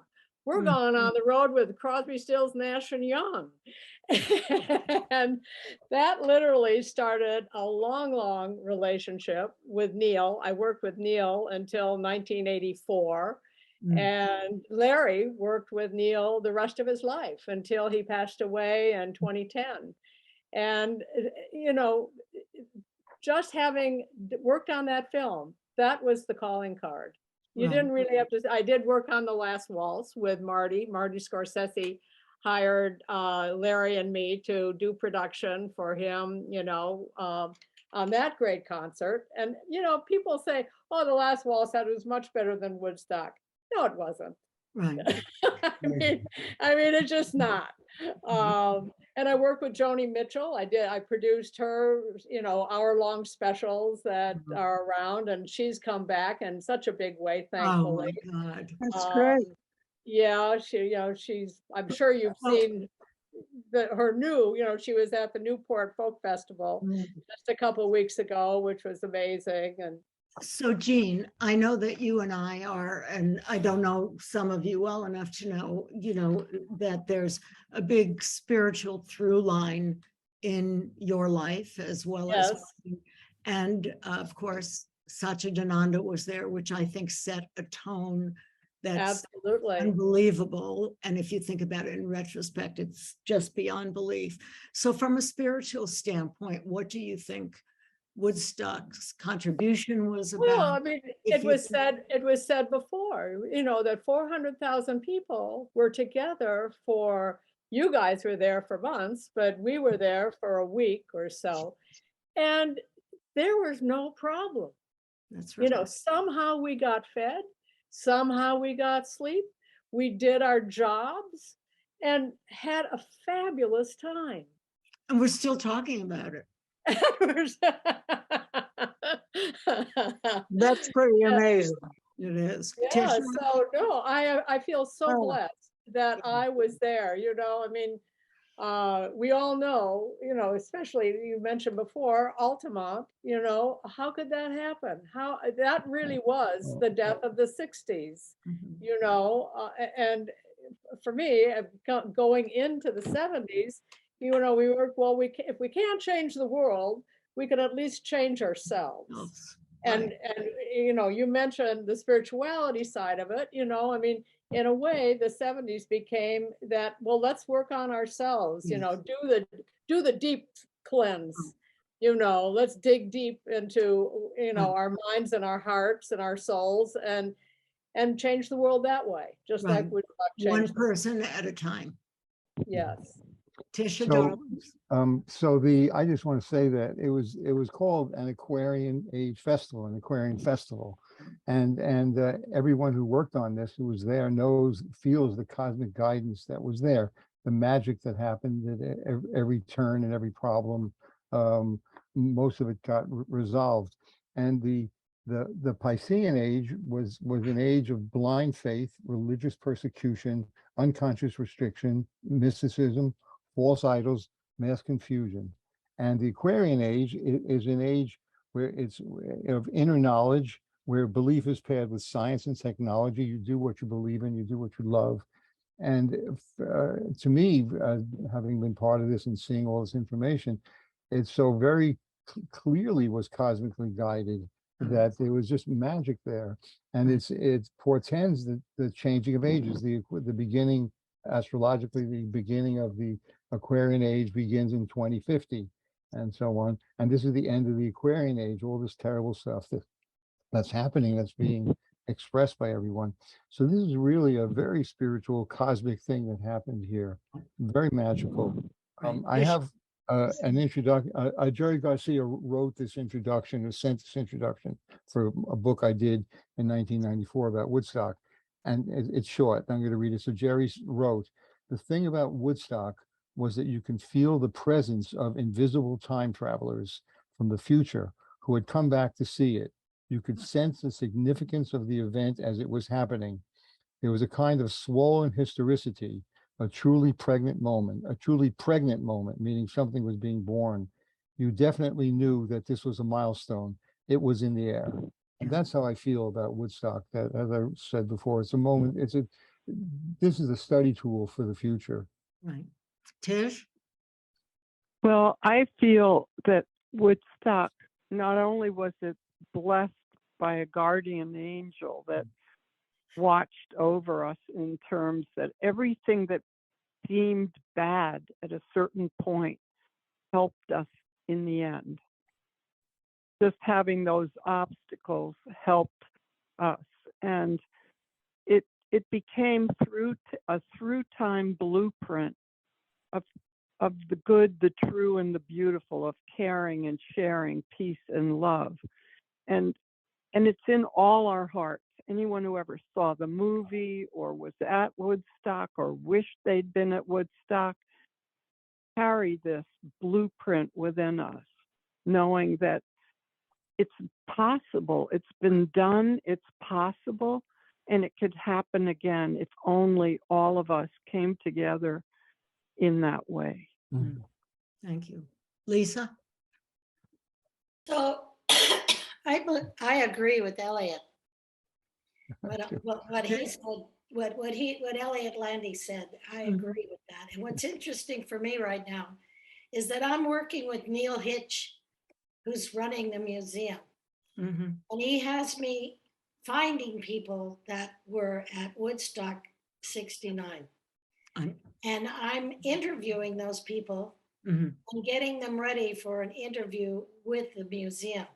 And I'm finding that all these people had changed their lives totally, musically, personally, emotionally, and spiritually. And I'm getting so excited every time I interview these people. It excites me because I'm hearing these stories about how they shared with people. They shared food, they shared tarps, they shared sleeping bags, shared tents, cars, and how they got rides in. So I'm learning from personal point of view from a lot of these people. I've already interviewed 100, and it's taken over 3 weeks just to do 100 of them. Try to do some over 50 years. It's yeah, and I'm supposed to do 5,000. I don't think I can do 5,000, but yeah. I'm doing as many as I can. But it's beautiful because it really changed their lives, and it made it possible for them to go on in a different way than they were going on. So I think that it was a major event in my life and in the lives of over 500,000 people. Right. Chipper? Well, Go for it, Chip. we survived Woodstock and managed to survive Altamont. So I walked out of there blessed. I just got paid for it. Right. Thank you. I would say, having time to consider this, and those of you who know me well, You know, I made a promise to Michael early on that I would stand for the eyewitnesses at Woodstock and the participants and the people in the fields and whatever, and have been talking to people for about 50 years, or almost 50 years, and done books and all this other business. But I really look at this experience for our generation as a spiritual experience marrying music, our deep yearning and desire for peace and love, and that music was our glue. And the position that the government had been taking regarding the Vietnam War was something we couldn't tolerate, coming mostly from families who had had terrible experiences in World War II and World War I. So I think if I look at it, just I'll speak in a spiritual context, we came incarnated, whatever you want to call it, for peace and love and to share that experience. Music was our glue. I have children who are 25, 25, and 30, and technology is their glue.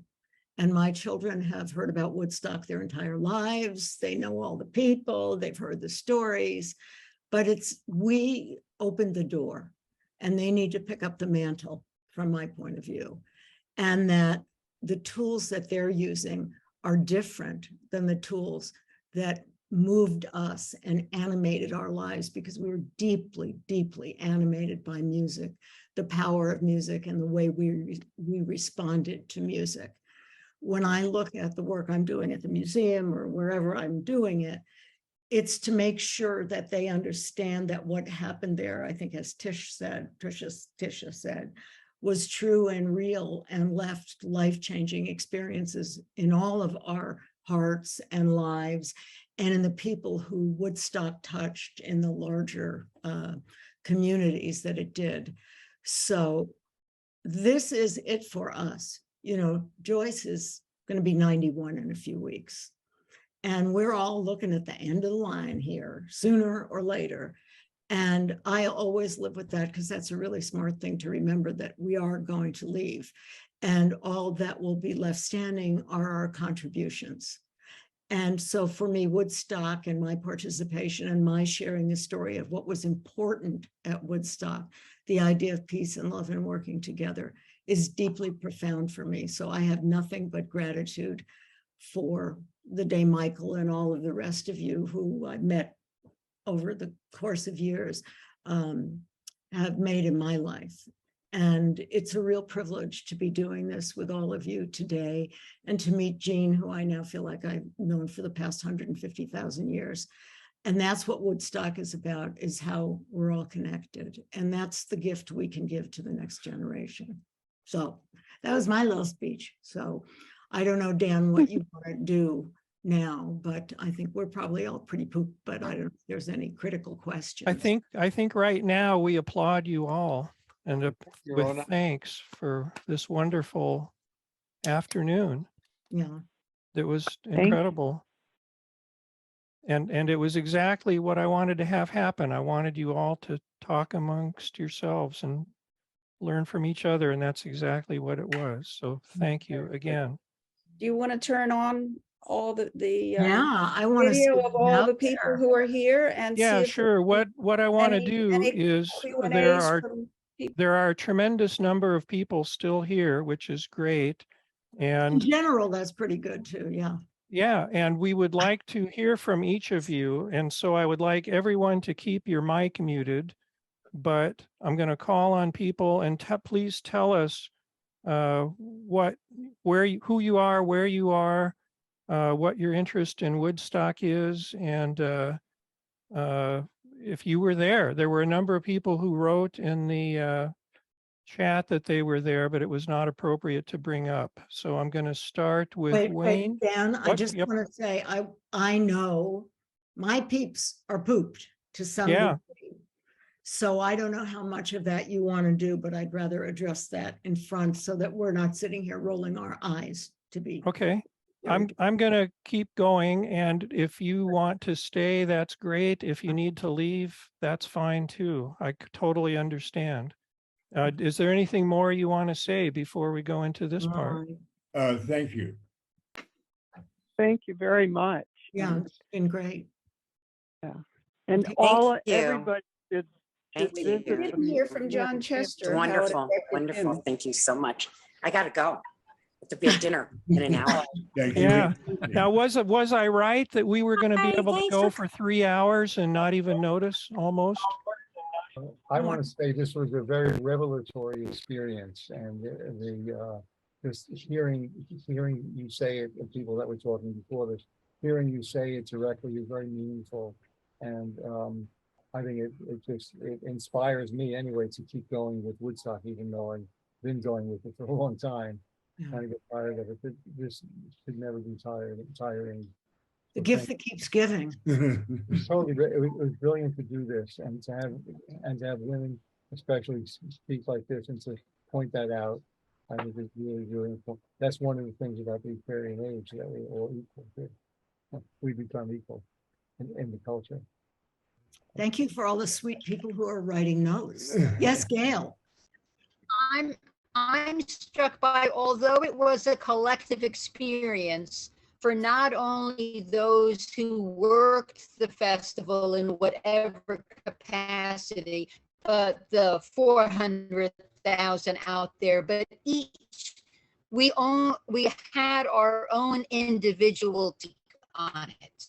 It's like, what's the Japanese movie about the people who witnessed?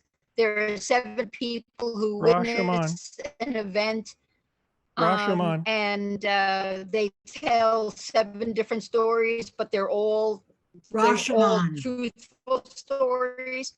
I can't. Starts with an H. Rashomon. There you go. It's right. It's that similar. We were all there, but we all saw something. Something different, and all experienced something different. You're breaking up. Right, yes. No, I I mean, should have it tattooed on a body part because I never remember. Dan? Yes.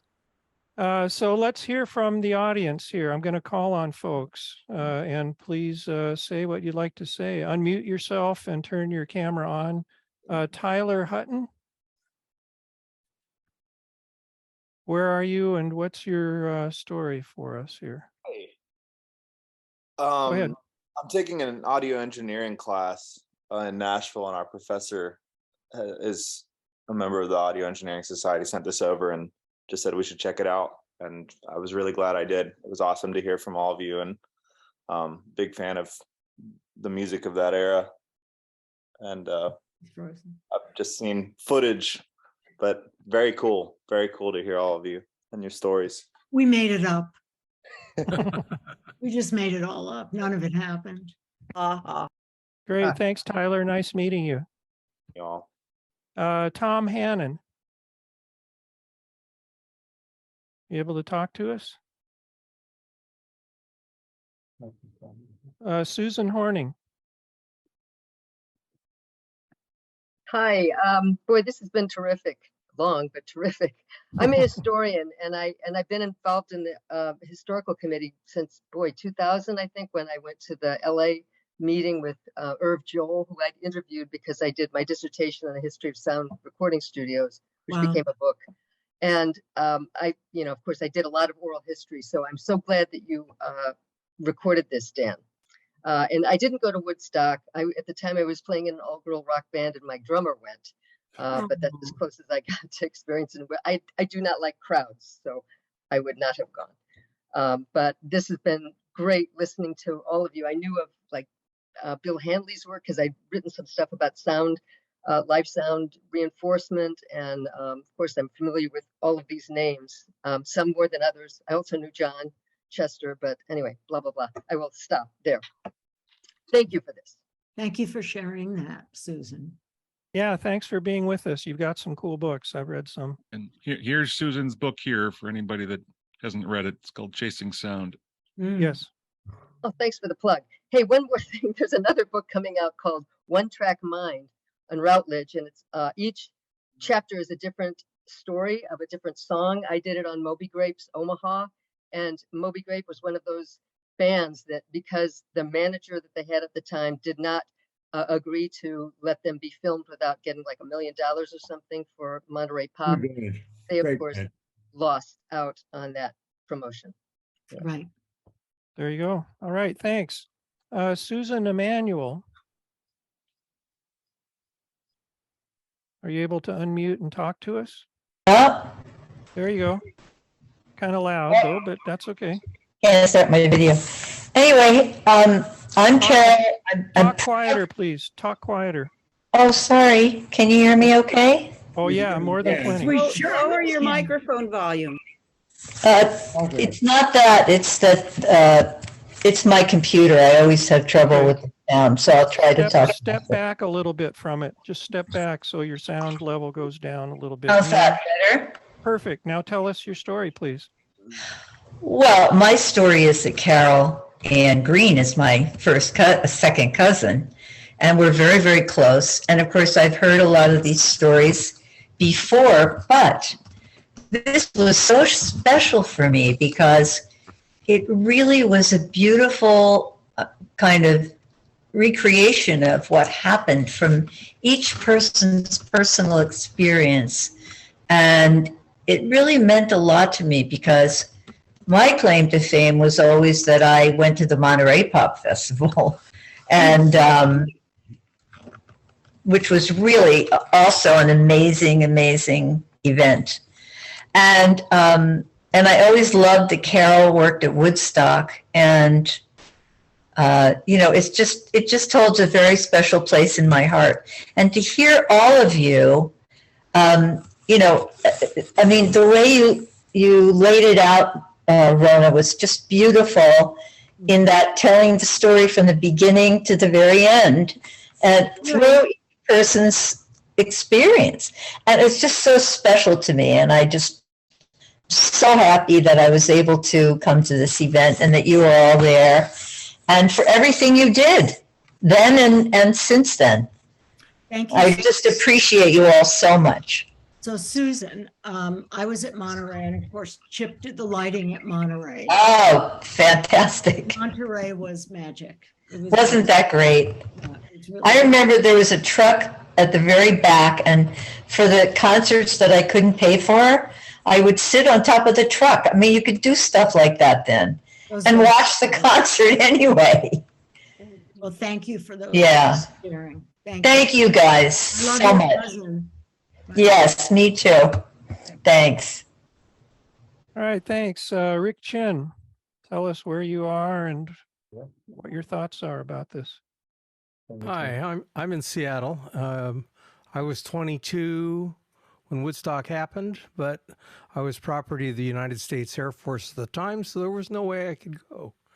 But I later made my career in live sound and recording and electronics, and I have to say that lessons we learned from what happened at Woodstock and at the Fillmores were instrumental in things that we did here in Seattle.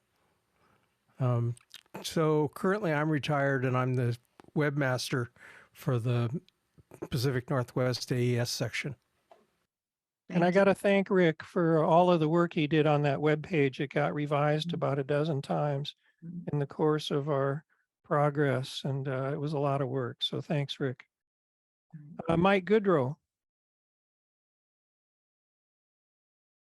Yeah, you're muted still. There you go. Okay, can you hear me now? Yep, you're good. Hey, I want to thank everybody. This is like, you keep on pumping out these great get-togethers. I was like 16 in 1969, a month before Woodstock in Seattle. We had the Seattle International Pop Festival. My parents dropped me off by myself and had to walk through a bunch of drug salespeople and had one day of great music. But I always wish they could have dropped me off at Woodstock. But it was cool to see it, and delaying a trip due to COVID to New York City for the first time for 2 years. We're coming back in May to do the trip, and I added 3 extra days to go through Bethel and Woodstock, and hope to see some of you at the museum maybe. Right.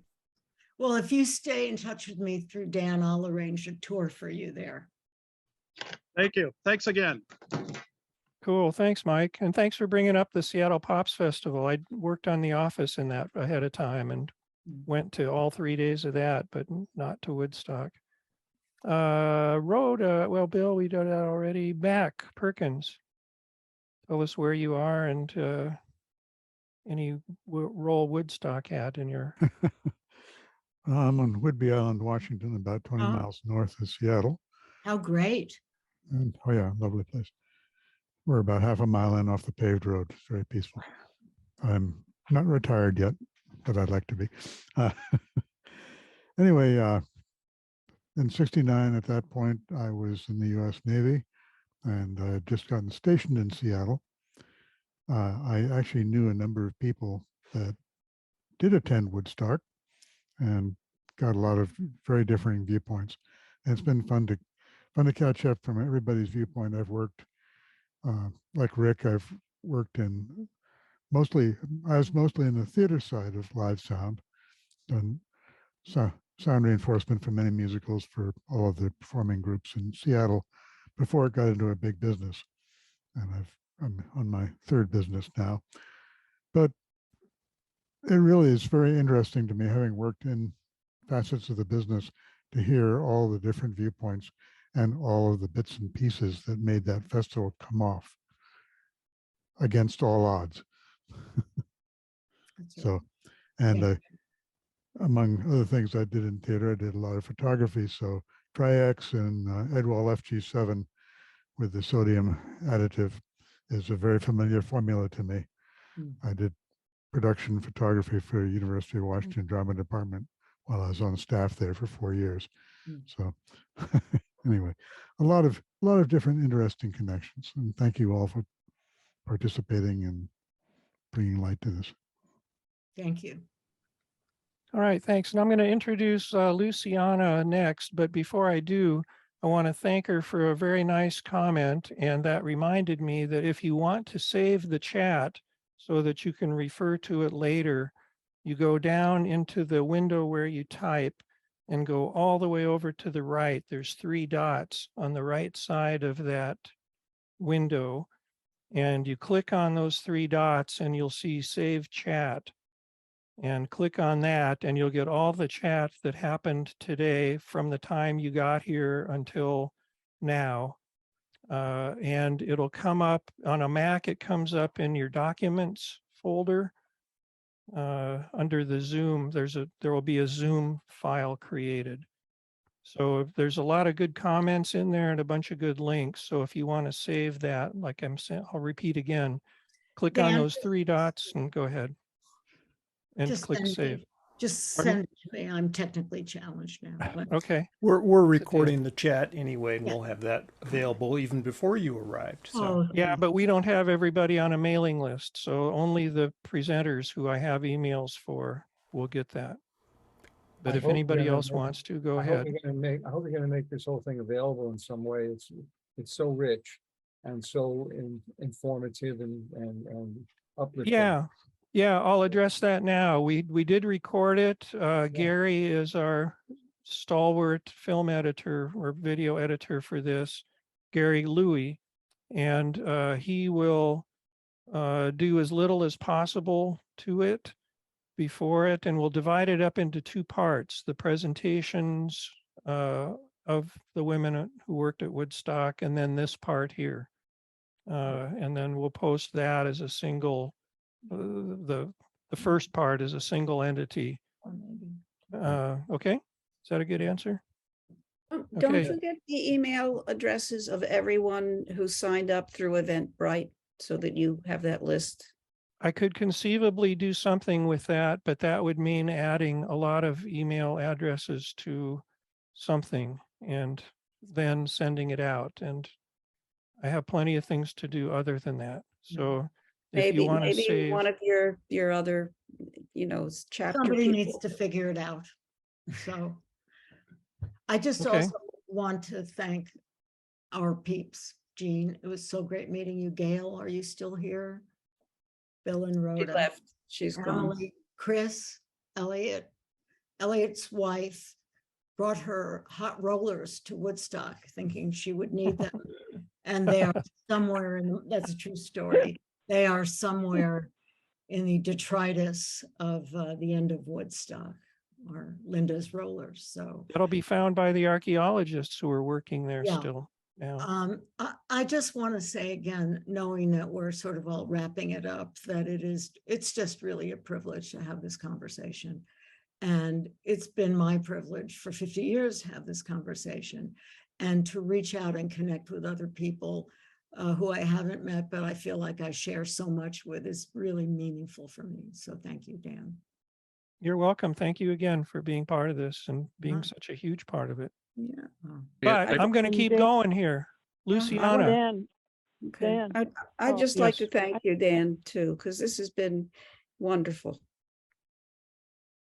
Awesome. I mean, we all hate each other. Agreed. Thank you. Putting on a good face here.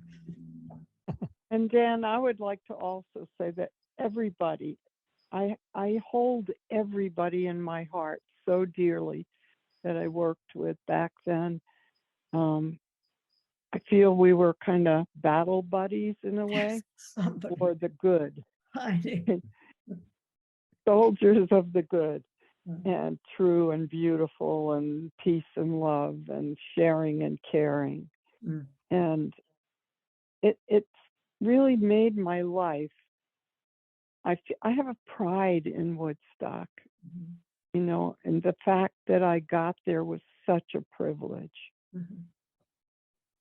So You thank had an you. incredible seat. Yeah, I had the greatest seat. And thank you, Dan, for doing this. Jean, there's a man And hiding behind you.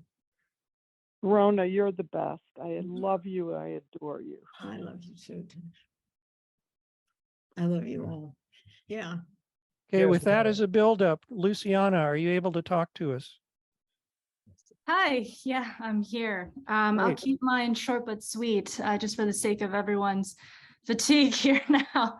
But Rona, you mentioned how it was a privilege to speak about this, but I really got to tell you, it was even greater of a privilege to sit here and to hear about all of your stories and all of the experiences behind it, because I'm 26 right now. So just to hear what you guys are doing at around my age, I can't help but feel a bit envious, but it's also beautiful to hear that that energy that you guys had around it was very just precious and pure. And I could only wish we could do it sometime again in sometime future. We have to figure it out, Luciana.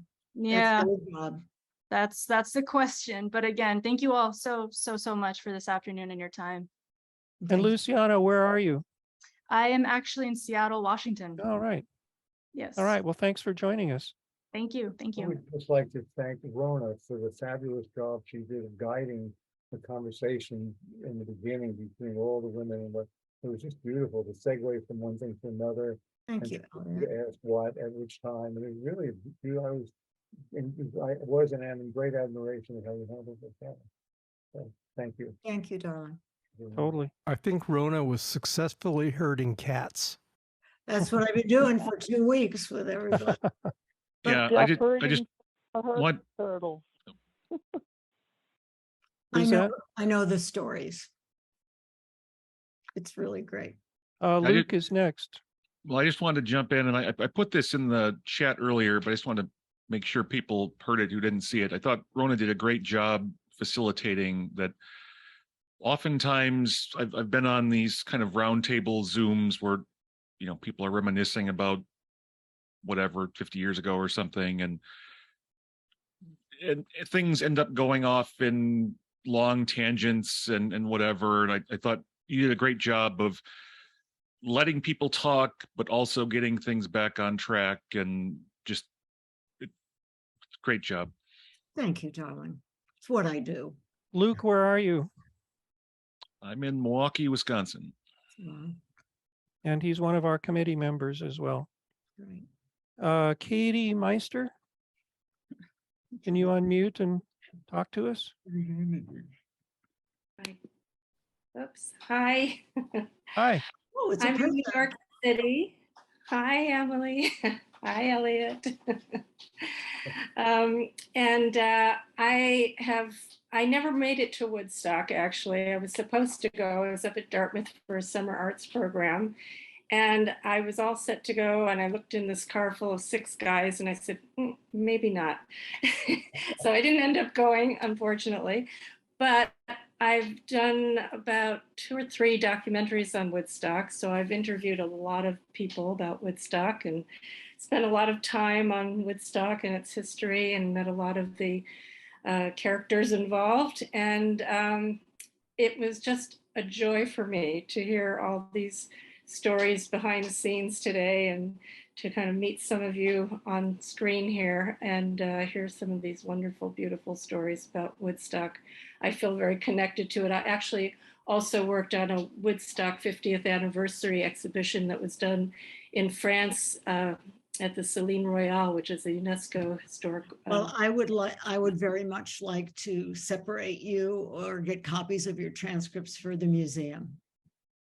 Okay, well, all the interviews I did are probably in the films. I mean, I didn't really save the transcripts. If I could, I would give them to you, but I can certainly give you copies of the films. Can you please post the names of the films in the chat so that we can have that? Yeah. Just after you stop talking, do that. All right, I'll see if I can. Do you want to say anything else? Just that this was a beautiful couple of hours to spend with all of you, and it's lovely to see my pals Emily and Elliot and Lisa Law and some other folks here that I've met over the years. And so before we depart, I do want to say, because we did this in the woods at Bethel at the site last week, we were very fortunate to get together and honor a number of our original crew who left. So I would just like to read those names. Not everybody will know them, but it would be remiss on my part not to include them. So, and I know some of you, when I'm done, can add in the people you've lost. So Michael Lang and John Roberts and Lee Mackler Bloomer and Jean Ward and Stan Goldstein, Leo Makota, Tom Law, Mel Lawrence, Stephen Ostrom, Steve Cohen, Alan Ford, Wes Pomeroy, the Reverend Don Ganung, who I always have to say he was sleeping with the mayor's daughter, Bill Graham, Max and Miriam Yasger. I think these are from Amelie or Jean. Larry Johnson, who was the assistant director, head of sound, nominated for an Academy Award at 23. Yeah, that's me. Great. Bob Maurice, producer of the film, nominated for Academy Award for Best Doc. Marty Andrews, the electrician extraordinaire, Bucky Fuller's nephew. Having Bucky Fuller in the space is always good. I don't want to butcher his name. Yu Banyi, who was the editor, do I say that? Fred Underhill, who was the cinematographer. And I forgot to mention David Myers. Okay, and Peter Goodrich. He did the Port of Lee San Osborne. Oh, okay. He did the Mad Dogs and Englishmen film. Right. Yes, Lee he did. Osborne. Yes. Anybody else? Emily, Bill? Rona? The list I sent you, there's Ted Churchill, Lee Osborne. Right. And Lee Osborne. Right. Did the And mix Peter sound. Goodrich. And Peter Goodrich, thank you. So there are lots of people who are no longer with us, but without whose contribution it wouldn't have happened. So I think, yeah. Let's have a coffee. All right, let's keep going. Catherine, are you able to unmute and talk to us? We're going to sign off and caffeinate. All right, good to see you. You deserve it. Thank Jean, you. Thank I know you, there's a Rhoda. man. Thank Yeah. you. Jean, there's a man that's emerging behind you. Creeping Thank you, forward. Rona, for doing a great job. Oh, thank you. It's really a So privilege. much, everybody. Okay. Tisha, I love you. We'll all talk another time, I hope. Okay. Adios. Bye-bye. Aloha. Okay, where am I Good going here? Take Oh, care. okay. Bye. All right, Catherine, are you still there? I think. Are you there? Yes. I sort of hear you. Can you hear me now? A little better. I think my microphone just. There you go. There you go. You're good. Yeah, okay, well, I was there. My husband performed. I wanted to mention all of the musicians who are no longer with us, among them Paul Butterfield, Jimi Hendrix, Janis Joplin. The list goes on. Um, I also went the back roads because we lived in Woodstock, and I got there and Janice had just arrived by helicopter, and she was so amazed that she was like given a helicopter to come in on. And we had breakfast together, and we were just like really surprised at all the people. And I spent most of my time all of my time in the Performers Pavilion. But when I would look out, I would just be so grateful for all of the people who were keeping it together, from the Fillmore and from the hog farm and from all of the people who were feeding people and taking care of people.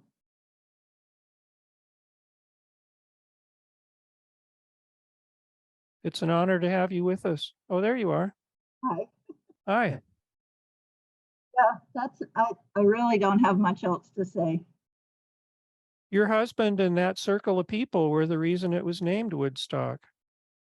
Oh yeah, I remember when Michael came to town, to Woodstock, and he really thought it was going to happen in Woodstock. And the council said, well, we just have a rec field and one bathroom. Are you crazy?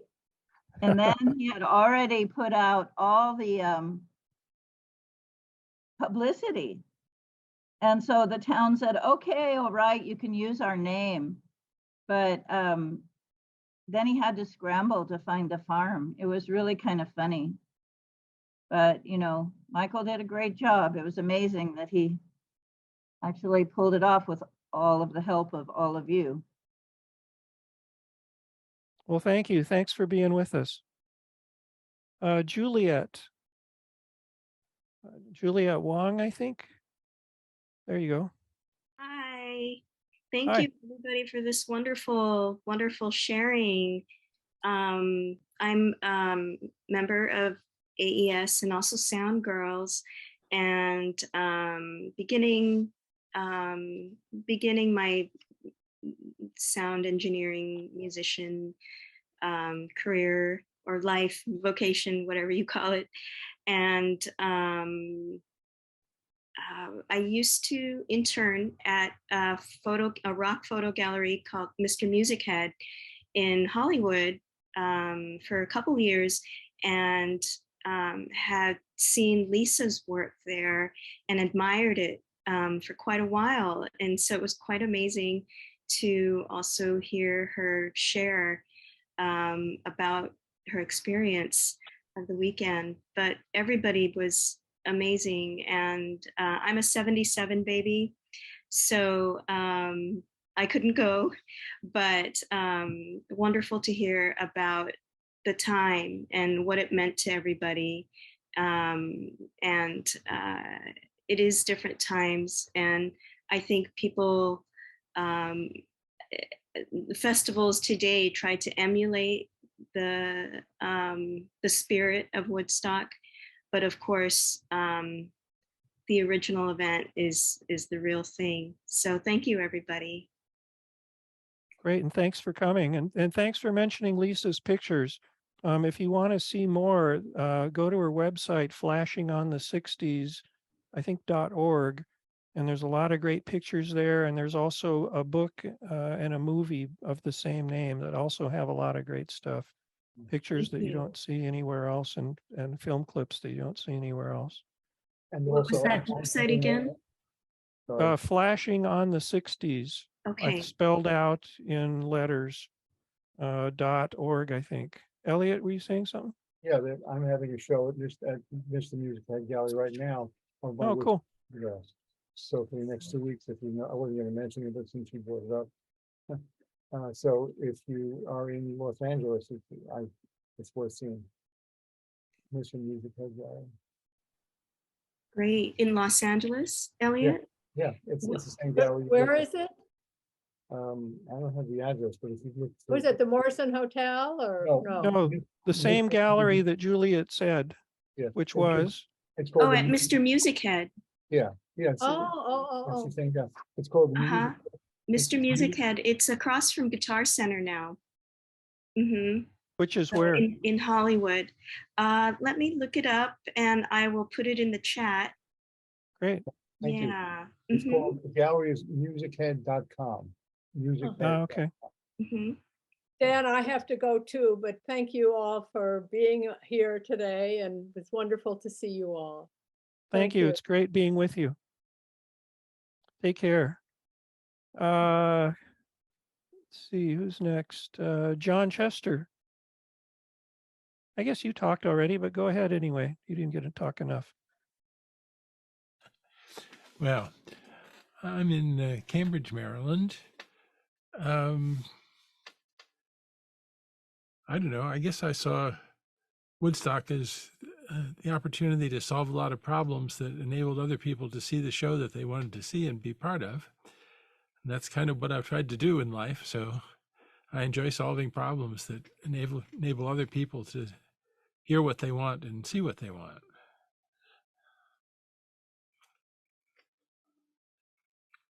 You did our October meeting last year, and there's a great video of the plangent process that you work on. And that's on the website, my YouTube channel, Dan Sound Seattle, DANSOUND Seattle. And it's a really nice talk about an amazing For device. those who are interested in a lot of technical detail, yes. Yes, there's a lot of technical detail. All right, thanks. Let's keep going. Janie Wallach, where are you and what's your story? I'm in Seattle, Washington. Boy, you're way low. I think your headpiece may be up at the top there. Sorry, Okay. okay. Go ahead. I'm in Seattle, Washington, and I record live music, and I've been doing that in one capacity or another, in one place or another, for going on, not quite 3/4 of my lifetime. And where are all those recordings going to go sometime? When in I the- die, which we hope won't be anytime soon, knock on wood, they're going to be going to the British Library National Sound Archive in London. Cool. And you're on our committee also. Yes, I just joined the committee. All right, thanks. Jackie Ryan, are you able to unmute and talk to us?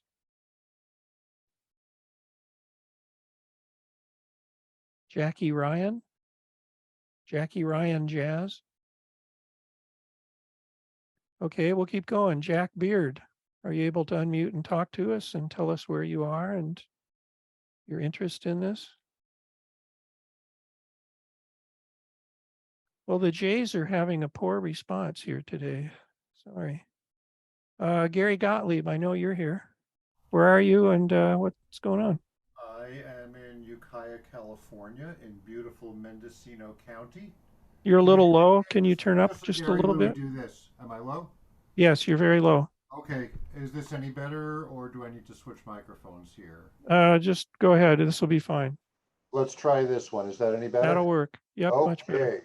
So I am in Ukiah, California, in Mendocino County, home of the Hog Farm. In fact, I was up there doing sound for the Days Between Festival last weekend, so that was a lot of fun. This was an absolutely wonderful event. It was so great to hear from the people who were there, especially from the women who were there. It's so empowering. I love that. And thank you so much, Dan, Rick, Gary, everyone in the Pacific Northwest. I've said this before and I'll probably say it again. You guys have the best events and we really appreciate this. Thank you so much for that. And my Woodstock story is that I was 12 years old that summer and I was going to camp in upstate New York. And I heard about it and I tried to escape from camp and I got caught. So I did not. Now, honestly, had I gotten out of camp, I wouldn't have known which direction to head, where to go. I had no idea. Obviously, this was pre-GPS days, so I was clueless. Had I gotten out of there, I probably would have wandered around for the upstate New York for the whole 3 days of the festival saying, where is this thing? Anyway, Thank you again to everyone. And Dan, as you know, I am one of the co-chairs of the Historical Committee on AES.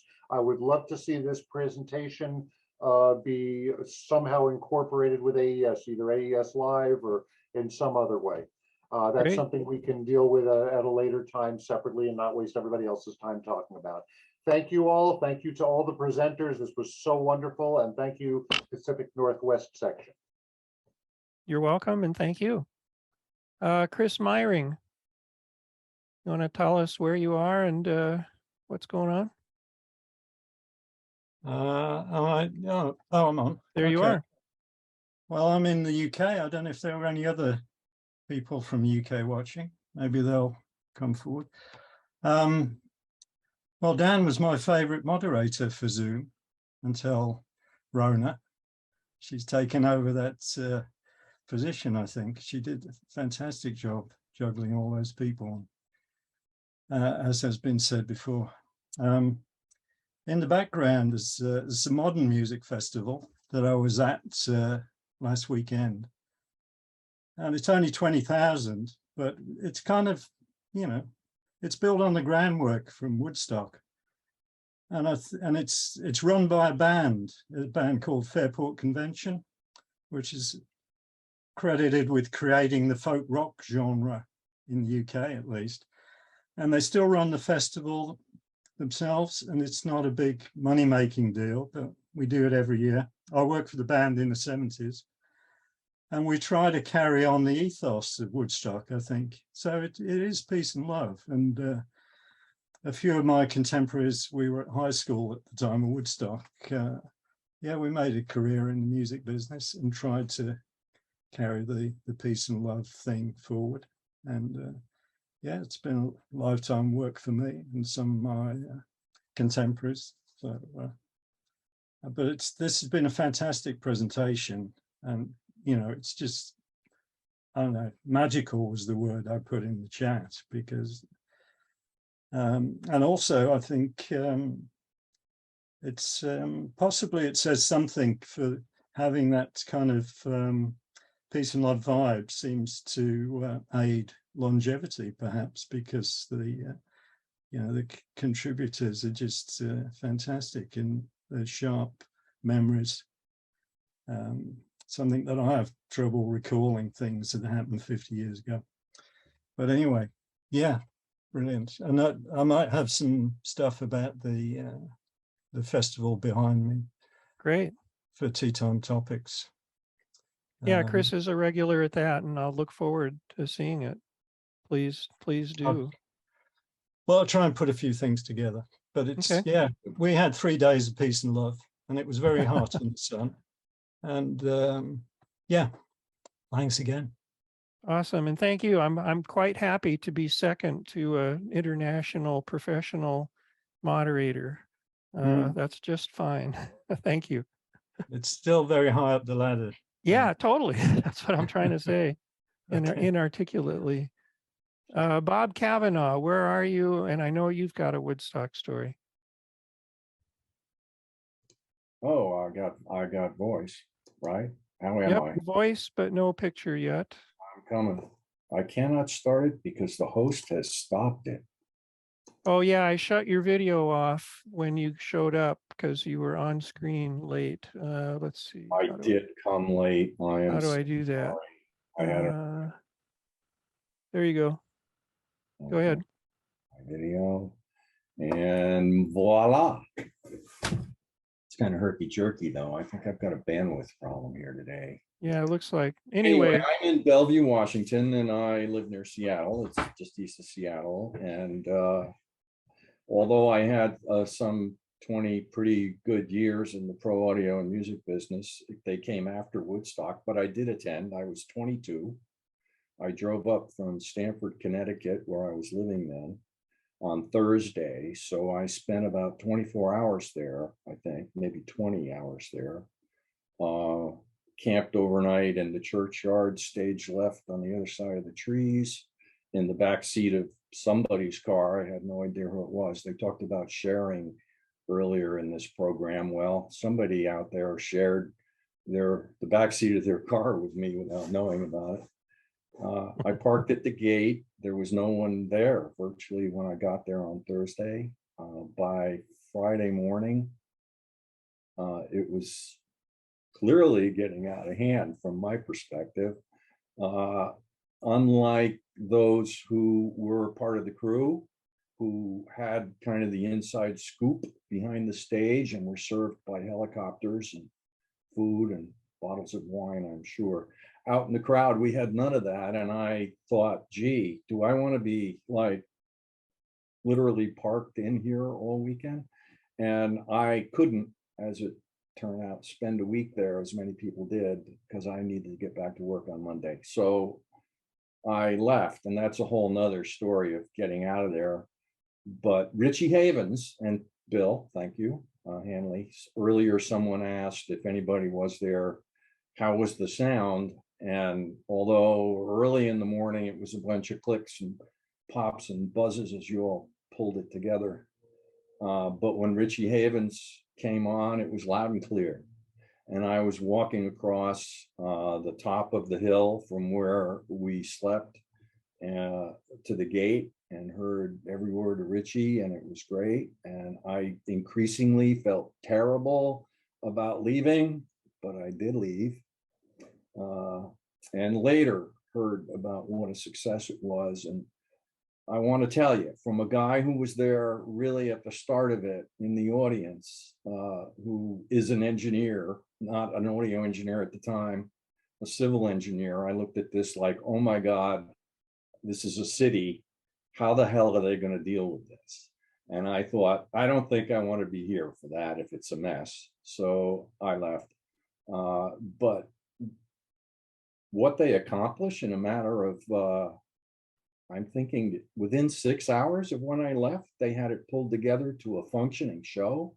And the hog farmers showed up and fed everyone, and there was a hospital, and there was no way I could have known. And it was just an astonishing accomplishment. So I want to thank you all. And it's been wonderful, honestly, to get the female. I mean, this was billed as Women of Woodstock, sort of. It was refreshing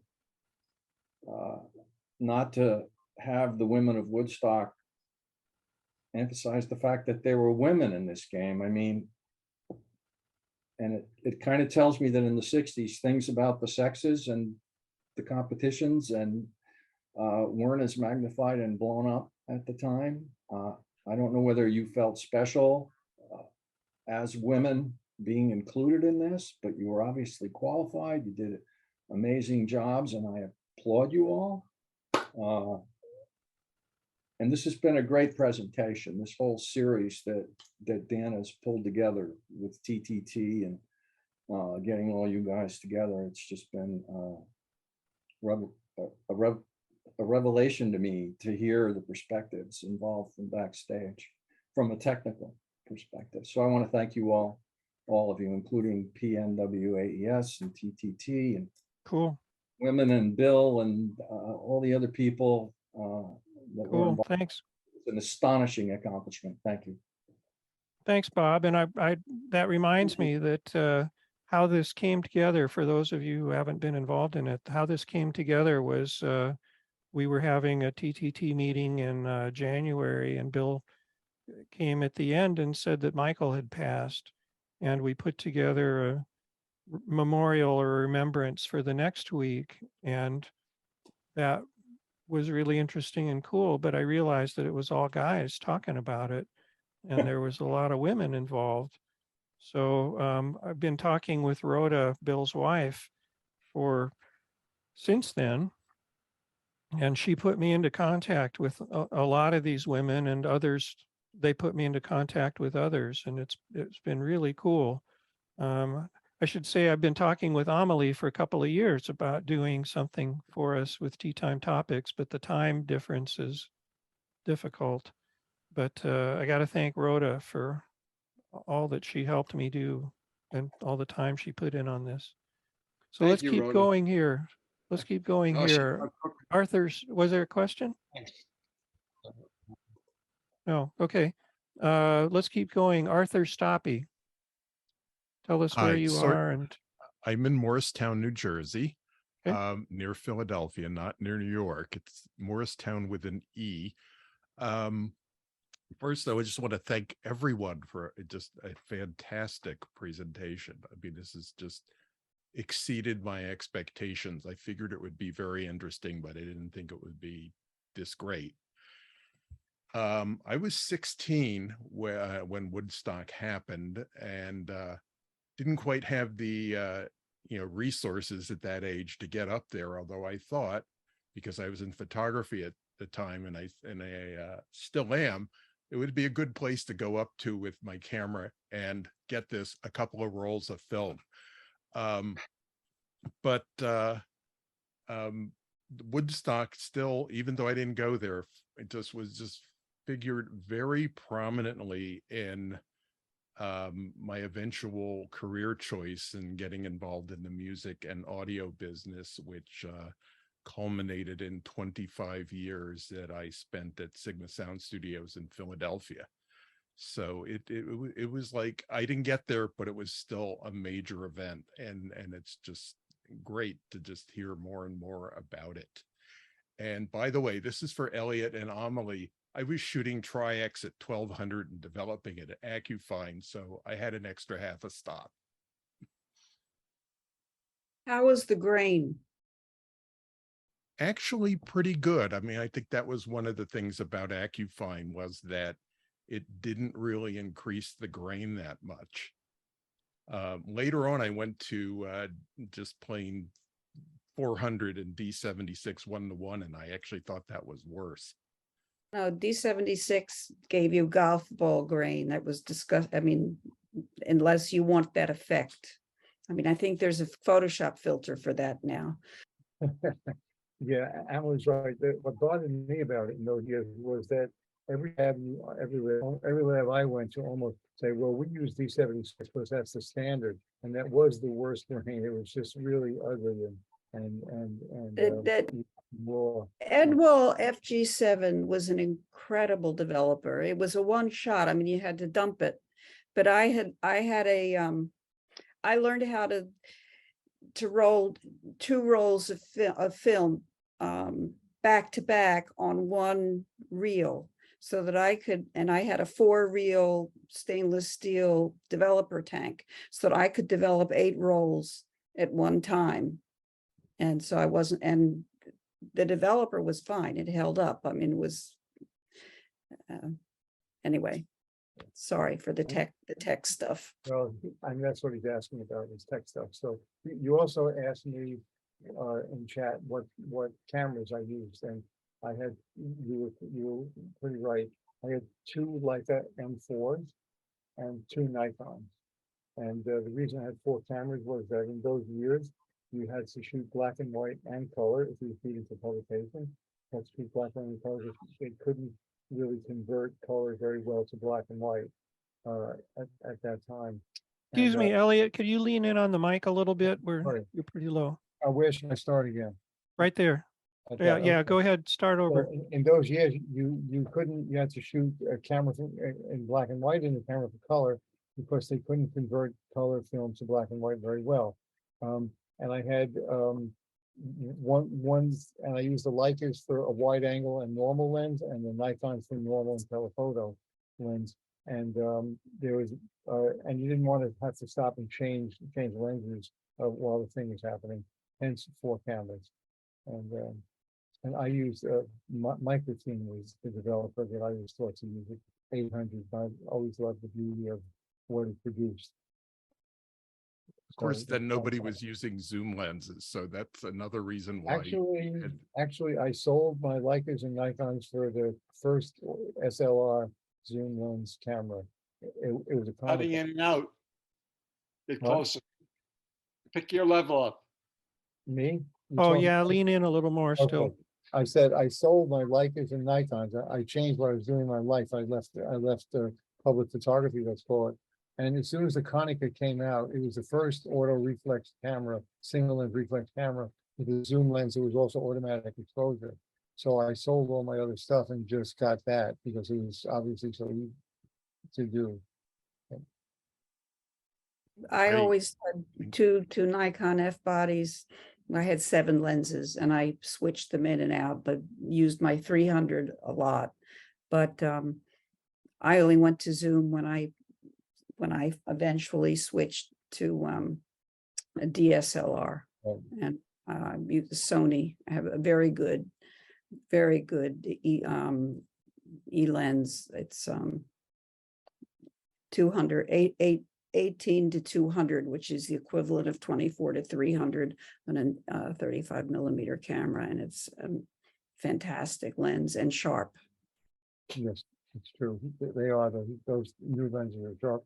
Also, to share with you, in those years, if you know anything about photography, a telephoto lens, the 200 millimeter telephoto lens, the fastest normal lens like Nikon or whoever was making cameras was an f4.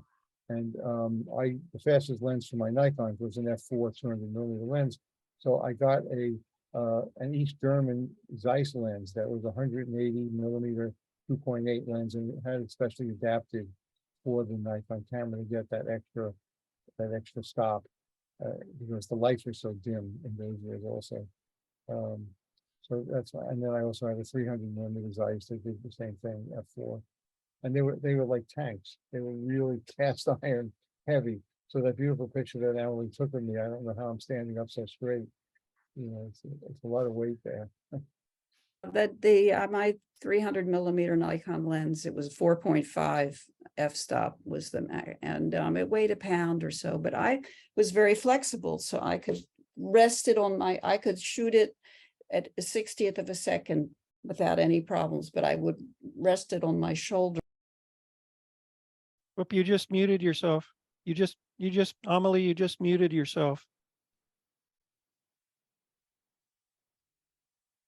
Yeah, because I was holding it down with the yeah. You were resting it on your shoulder. I rested the lens.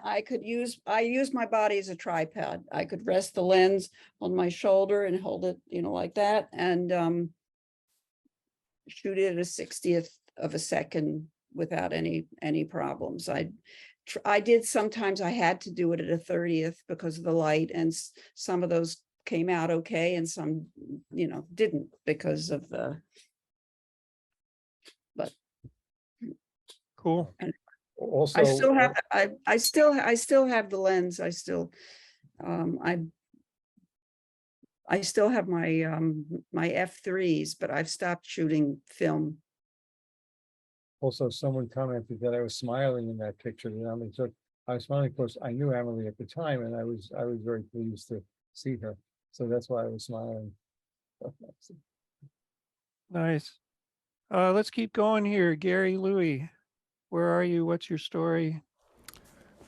Hi, I'm Gary. I'm in Seattle, and I'm a lifetime AES member. I'm the secretary of the AES Pacific Northwest Section, and run the AES Tellers Committee, which is kind of the elections oversight committee for the AES.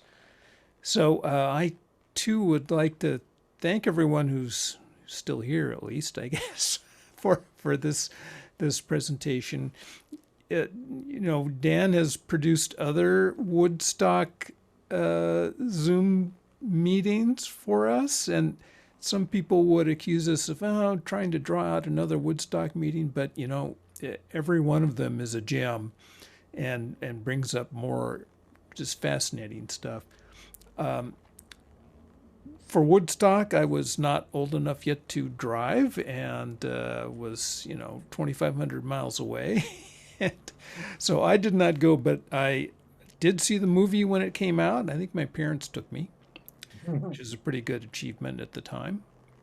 And of course was able to buy the 3 LP album, which I loved. So it's still on my phone. So I had a little question for Dan. I was wondering if you first met Bill in person at that AES convention, like about 2018 or something like that, right after the book had come out. No, the book didn't come out till 2020. Oh, okay. And I first met Bill in 2018 at an AES convention, and he showed me how to take apart an old Shure Shure 55 that Lou Mano had in his booth to see what was in it. But that was as much as we talked. And then I got to talk with him at length the next year, in 2019, and met John and Chris there at the same place, same time. And it's been a wonderful experience to get to know Bill and Chris and John, and to get to chat with them regularly about whatever. I love being able to ask the original people who were involved in something details about what happened, because you're getting as close as you're going to get to the horse's mouth. So, and I will say also that this Zoom thing has been incredible for that exact purpose, to be able to go into as much depth as we want about any subject we want to. The Tea Time Topics thing is routinely this long that we are at right now. And we really get deep into stuff. And it's really cool. But I've been here 5.5 hours now. And my wife is kind of sick, and I need to go be with her. I think she's okay, but I need to stop. But you guys who are having a great time talking, I'm happy to leave this on. So if you want to continue, I have no problem with that. There's still 19 of us. And I love this. I love that we can go on about any subject and film developing and whatever you want to do. So thank you all for being part of this. And I'm going to bow out, but you keep going as long as you please. It's So thank you. 1:20 in the morning for me, and I think I'm gonna go to bed. Nice. You and Chris are in the same capacity there. It's the Well, middle of he's the an night. hour earlier than I am. He's in the UK, Okay. and I'm in Italy. Okay. So Well, thank you, Amelie, so much for everything. You've given me a whole bunch of pictures for many of our events to help tell the story of what happened. And without your pictures of the details that everybody else was ignoring, we wouldn't know that stuff. So thank you. Thank you. Okay. And good night. Good night.